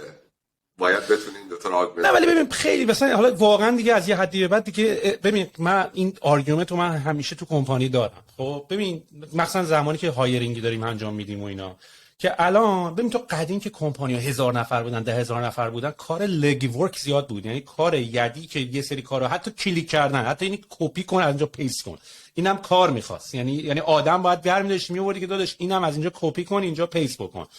الان تو یه تیم مارکتینگ یه نفره میتونی داشته باشی که مثلا واقعا هم بلاگ تو برات بنویسه، هم مثلا بتونه با حتی برندینگ تیم برندینگ بیاد مثلا آواتار همه بچه‌ها رو جنریت بکنه یا آواتار سینک برای کل برندینگ کمپانی همه مثلا دیگه نوشن مثلا همه ایلاستریشنن مثلا تا عکس آدما و اینا میتونی خیلی کارا میتونی. یعنی ببین به نظر من الان باید خیلی خودتو جنرالایز بکنی، بدونی چه چیزایی اگزیست میکنه. مغز الان بهترین کارهایی که ما به عنوان انسان میتونیم بکنیم وصل کردن این داستانا به شکل خیلی کریتیوه، میدونی، یعنی واقعا things has changed.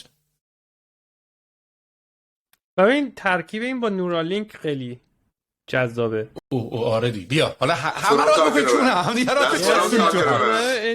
یعنی من نمیدونم، من واقعا اول همین الان اصلا نورالینک رو بذار کنار، من ببین الان ما که داریم با این چت جی پی تی کار میکنیم مطمئن باش جنزی الان آلردی اینو خورده، یعنی این جنریشن جدید آلردی داره با این کار میکنه. من مثلا نمیدونم مثلا ما بچه بودیم میگفت انشا بنویسید در مورد تابستان خود را چگونه گذراندید، مثلا الان واقعا کسی انشا میتونه، یعنی انشا دیگه نیاز نیست بنویسی، به این میگه آقا من رفتم فلانجا بنویس. میدونی اکانت های تیک تاک داریم که آدم پشتش آدم واقعی نیست، یعنی اصلا یه کاراکتر 3D که به عنوان اینفلوئنسر اونو فالو میکنه. آره سیمونو دیده بودی؟ یه فیلم بود خیلی قدیمیه، فیلم سال قربه رو میگی؟ نه سیمون سیمولیشن وانه در SIMONE خیلی قدیمی فیلمه، ولی کانسپتش همین بود، یعنی یه آرتیستی میاد اون زمان AI هستن بعد معروف میشه و خواننده میشه، بعد میگن کنسرت بذار بهش گیر میدم یه کنسرت بذار نیست دیگه وجود نداره خودمون که چطوری میشه و اینا، اونم این ماجرا، ولی این خیلی قدیمیه، یعنی اما نزدیکیم بهش، خیلی نزدیکیم بهش. حالا اصلا تو مثلا این نورالینک رو نصب کنی و ببین من اصلا فکر میکنم الان فیسبوک داره دابل داون کرده شدید و این البته به خیلی‌ها میگن درست نیست این حرفه، ولی نظر من اینه. این فیسبوک دابل داون شدید کرده روی این آکیولس و این وی آر و این هدست هایی که میذاری رو چشت که بری یه جا دیگه و حالا کلی میدونم چند میلیون دلار هم پول داده. من میگم اصلا ببین احتمال اینکه این دیوایسه برسه به یه سایزی که مادر بزرگ من استفاده کنه، خب یعنی باید کوچولو باشه یا باید لنز باشه، من میگم این هاردوری این خیلی سخت‌تر از اینه که نورالینک بیاد مستقیم به نورونای چشت وصل شه، یا مثلا اون که داره همین کارو میکنه. الان آرگومنتش که کورو میخواد، الان کوری که اصلا حتی به دنیا اومده توی مغزش نوروناشو تشکیل داده شده، فقط چش آپتیکشو نداره. میتونه من حرفم اینه که من فکر میکنم طول عمر آکیولس ریفت و وی آر هدست و اینجور چیزا مثلا 10 ساله، یعنی شاید دارم اشتباه میکنم ولی فیسبوک الان نمیدونم میدونی که بیلیون دلار داره میذاره روی این دیوایس آکیولس، به خاطر اینکه از وقتی که از آیفون خورد سر اون که هاردورشون تبلیغا رو بست و مثلا این ترکینگ رو بست، فهمید که من باید دیوایس رو داشته باشم. دیوایس هم هیچ کی دیگه نتونسته به جز مثلا سامسونگ و اپل و اینا با اندروید و آی او اس بتونن بگیرن، یعنی سخته. یعنی آمازون سعی کرد نشد، فیسبوک سعی کرد، برای همین اینا فهمیدن باید هاردور رو داشته باشن. حالا این داره همه پولو میریزه روی این که این هاردور این هدست هست، حالا بتونی فیلینگ رو داشته، مثلا دیوایسی که تو بتونی فیل کنی یه چیز سختو خیلی سخت‌تره که دیوایس رو بسازی که واقعا فشار بده تا اینکه یه چیزی باشه که به مغزت دستور بده که آقا اینجا یه فشاری داره وارد میشه. من حرفم اینه. حالا چند درصد سرمایه گذاریشون رو هاردوره؟ چون به هر حال حالا من حرف تو رو کامل میفهمم و فکر می‌کنم این اتفاق هم میفته. من فکر می‌کنم اسکیپ میشه هاردوره، ولی این دنیا رو ساختن و که اصلا خیلی بده. نمیدونم استفاده کرد اپیزود هورایزن نه سریال بلک میرور. آره یه دونه در مورد همین داشت. یه یادم رفت اسم اپیزود با چیز بود، یه مثلا ببندی میوت کنی نمیدونم شرکت ژاپنیه یا ژاپنی طرف بهش میخواد تست کنه روش گیمو. آره گیمه که ترسناک، بازی ترسناک میسازه و بازی ترسناکش بر اساس ترس تو بازی ساخته میشه. یعنی مثلا تو اگه از عنکبوت میترسی عنکبوت میبینی، مثلا با همه اونا رو کامباین میکنی. دقیقاً یا حالا مثلا این 1982 یا وست وورد یا تمام این تاپیک الان فیلمایی که اومدن همشون حتی همه اینا داستانش به قول سیاوش راست میگه، یعنی تمام این آسیموف و اینا از 1950 تمام این یعنی میدونستن قراره به اینجا فقط کامپیوتیشن مشه، فقط کامپیوتیشن بود، یعنی میشه پردیکت بکنی به کجا برسیم. دیتا و کامپیوتیشن. نورالینک بتونی بگیری میگیری؟ من میگیرم. آخه میدونی که ریورسیبل میگن، یعنی میتونی بزنی رو میمون، میتونی یه سیم میره تو مغز دیگه، کار عجیبی نمیشه اتفاق سیم داخل کردن سیم 1024 تاست 1024 تا سیخه اینی که میره تو سخته بیاد بیرون just literally you have to pull it up. حالا میگیری یا نمیگیری؟ من نگران ویروس افتادن، مثلا فکر کنم ویروس بیفته، یا مثلا فکر کنم مثلا اینو هکش کنن، یا مثلا کلی آدمای یه کشور یا مثلا زامبیش پروپاگاندا رو مستقیم تو بچه‌ها میذاری. آره واقعا من فکر نمی‌کنم، یعنی من احساسم اینه که این واقعا شما فکر کنین 1000 سال دیگه هنوز آدم هست. اصلا فکر حتی سایبورگ چرا بشیم، یعنی من سوالم یکم اینه که چرا باید سایبورگ اصلا فیزیکال میتونه نباشه. سوالش کنم از اینکه فیزیکال میتونه نباشه. به نظر من میشه یونیورسیتی، ولی بعد دوباره بعد از 2000 سال بعد یه جوری منیفست شه دوباره بشه فیزیکال.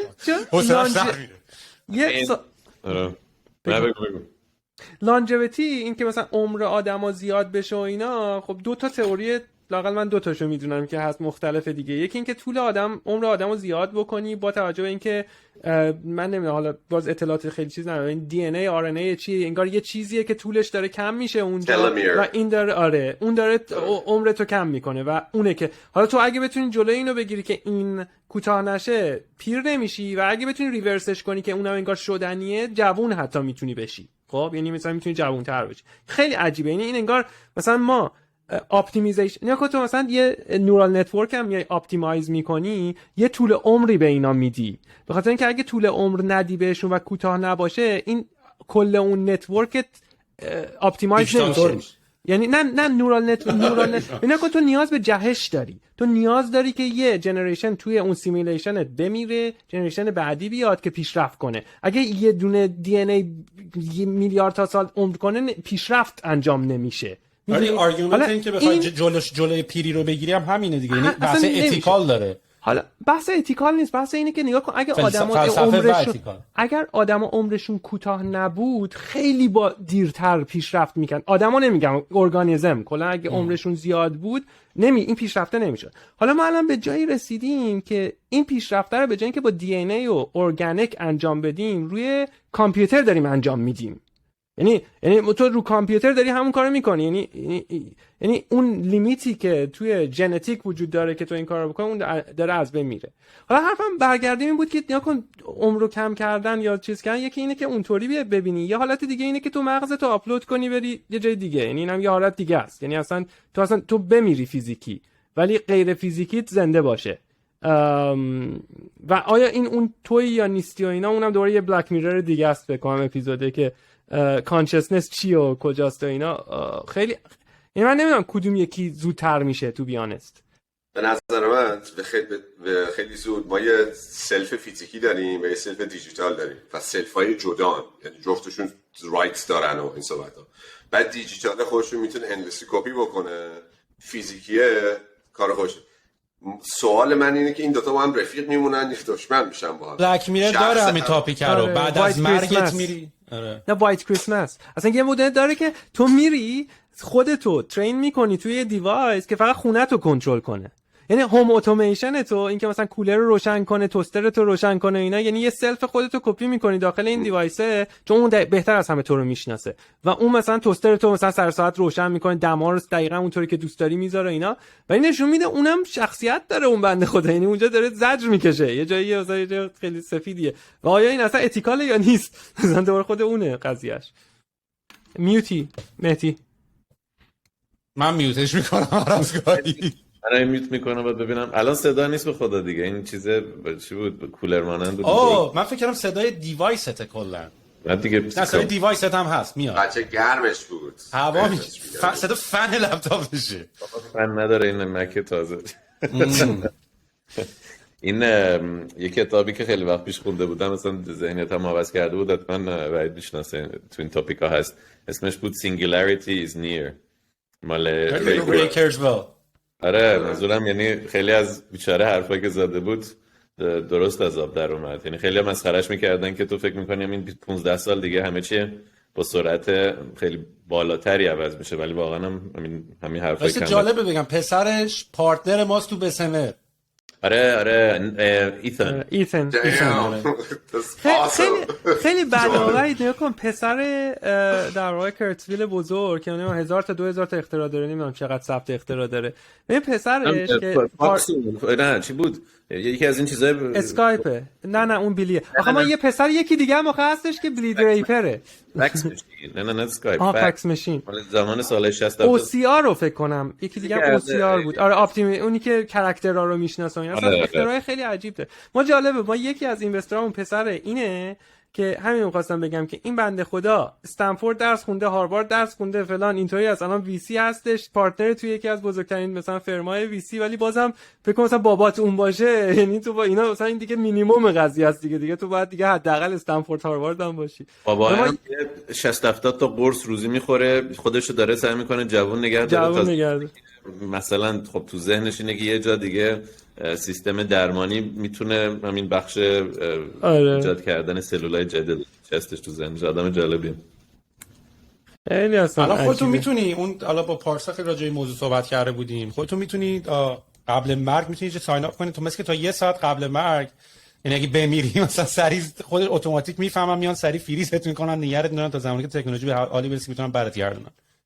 یه کامیک هم براش هستش که یکی رو خوابوندن، یخ زدن و اینا، بعدش میگن که حالا بریم اینو زندهش کنیم، این ریکوست داده بوده این سال زنده بشه، میرن میبینن میگن ما الان روی ورژن 2 این ورژن 1 اینا نمیخورن، مثلا بکورد کامپتیبل نیست.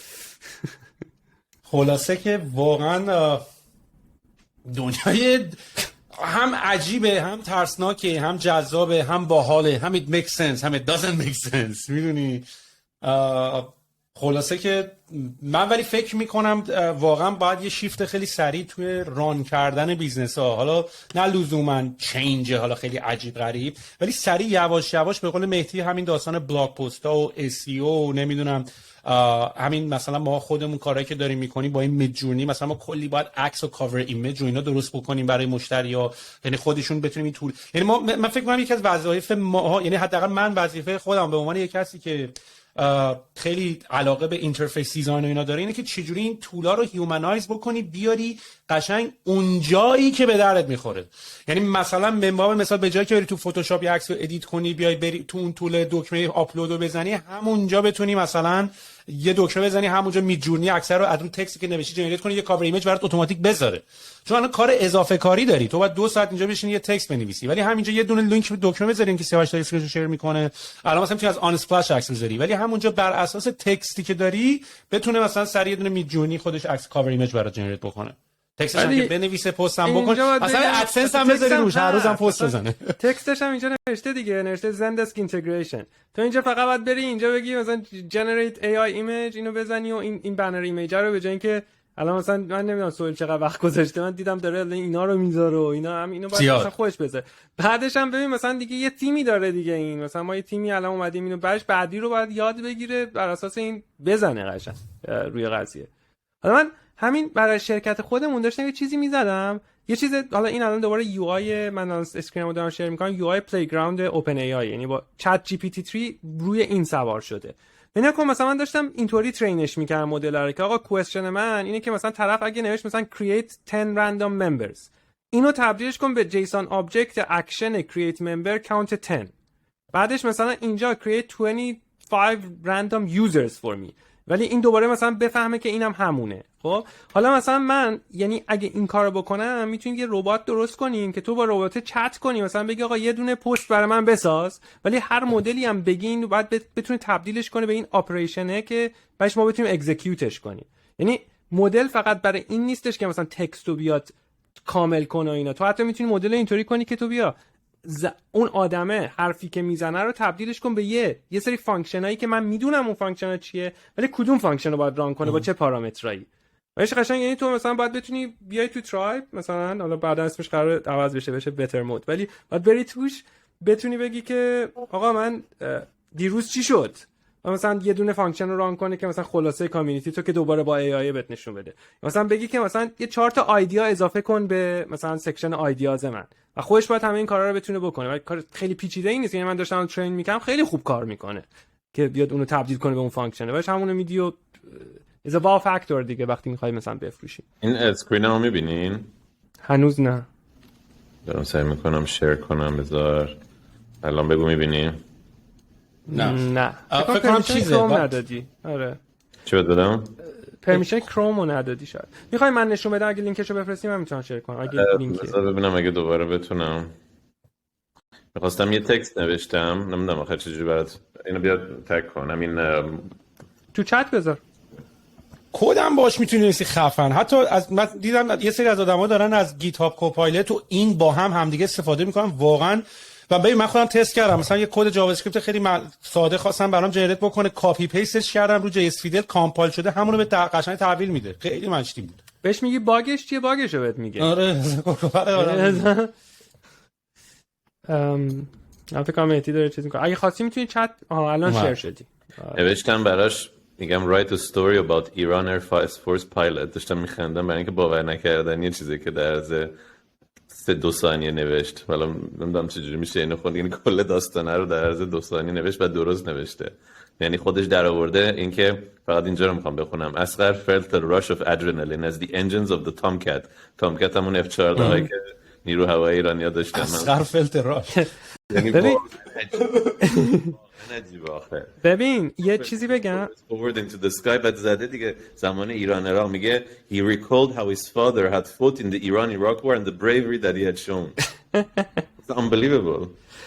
یه چیز دیگه بگم که از این آن به نظر من لاغر اصلا یه چیز عجیب غریبیه.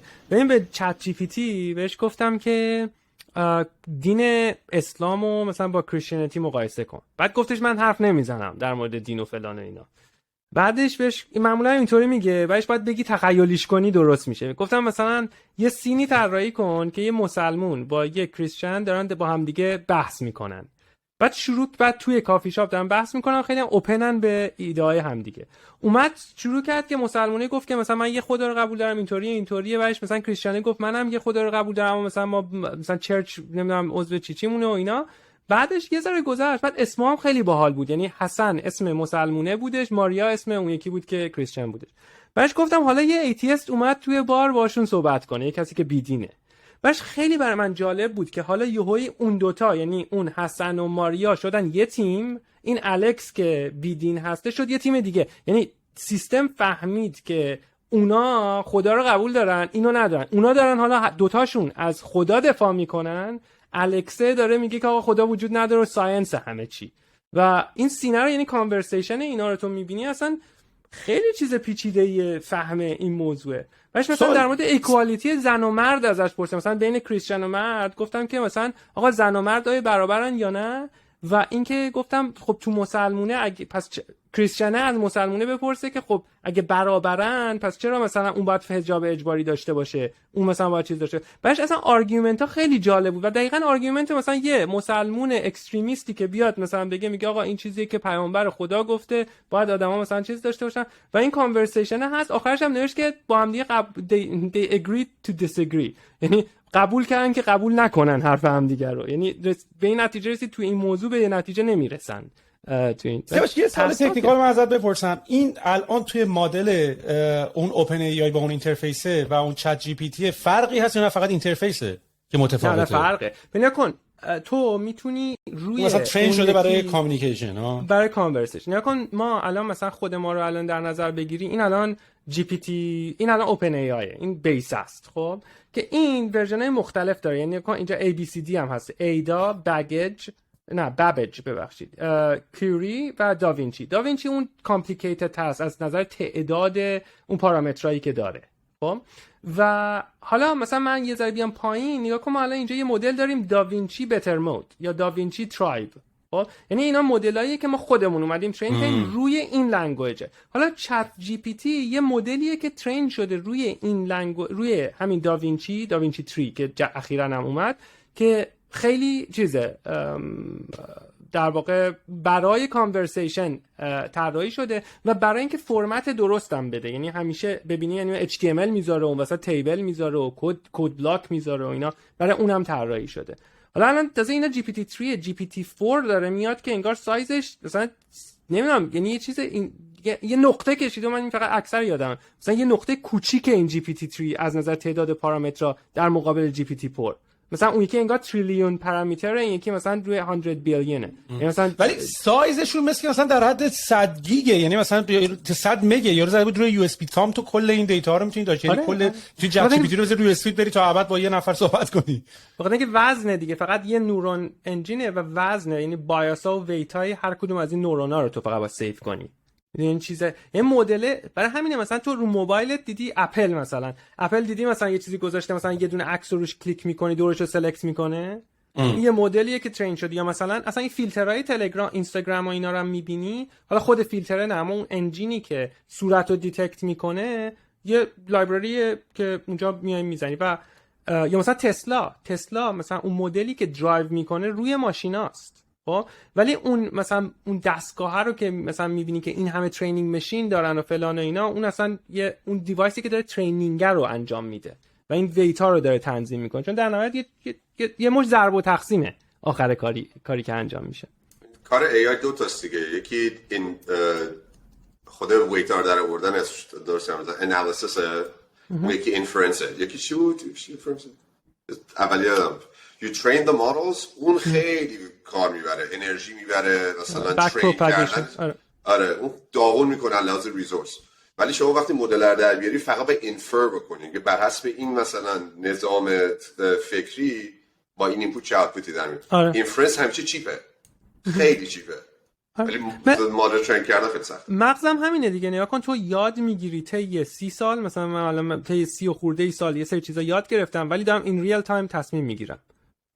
دقیقاً همونه دیگه، یعنی اون یاد گرفتن همینه، اون ویتا الان تصمیم شده، من میدونم الان با این ورودی چشمم و این ورودی چیز، این تصمیمیه که من دارم میگیرم. برای چیزه اصلا خیلی چیز عجیبیه که مثلا یعنی اگه اینطوری فکر کنی اراده یا وجود داره یا نه، یعنی که مثلا الان اراده داره اوپن ای آی یا نه. و مثلا تو تعریف من مثلا اوپن ای آی اراده داره، به خاطر اینکه سازندش نمیدونه این چی جواب میده. سنتینت شده. نه سنتینت شده یا نه، ولی سازندش نمیدونه این چی میخواد بگه. اگه سنتینت هم شده باشه میدونه نباید نشون بده، چون آردی همه چی رو پارس کرده. اینو من نشون بدم مردم میترسن. So we don't know. false negative. بچه‌ها آقا دمتون گرم دیگه، نزدیک 2 ساعت با هم صحبت کردیم. به نظر من let's keep doing this moving forward. کار خیلی به نظر من باحالیه و حالا بچه‌ها دیگه هم هستن، یعنی سعی می‌کنیم بیشتر، حالا 4 نفر هم داشتیم روتیت می‌کنیم دیگه، حالا هر کی برای هفته بعدش بود جون میشه راجع به تاپیک‌های مختلف هفته با هم صحبت می‌کنیم دیگه. ولی من که خیلی انرژی گرفتم و I got excited. دمتون گرم، خیلی هم یاد گرفتم از کلی از نقطه نظراتی که از جای مختلف اومد. یعنی تو دنیای خودت باشی یکم عجیبه، یکم از بقیه هم بفهمی اونا چه نتیجه‌ای گرفتن، یا همین ایده‌ای که جنریت شد خیلی باحال بود برام. دمتون گرم. مرسی قربونت. قربونت عزیز. فعلا بای بای. Bye.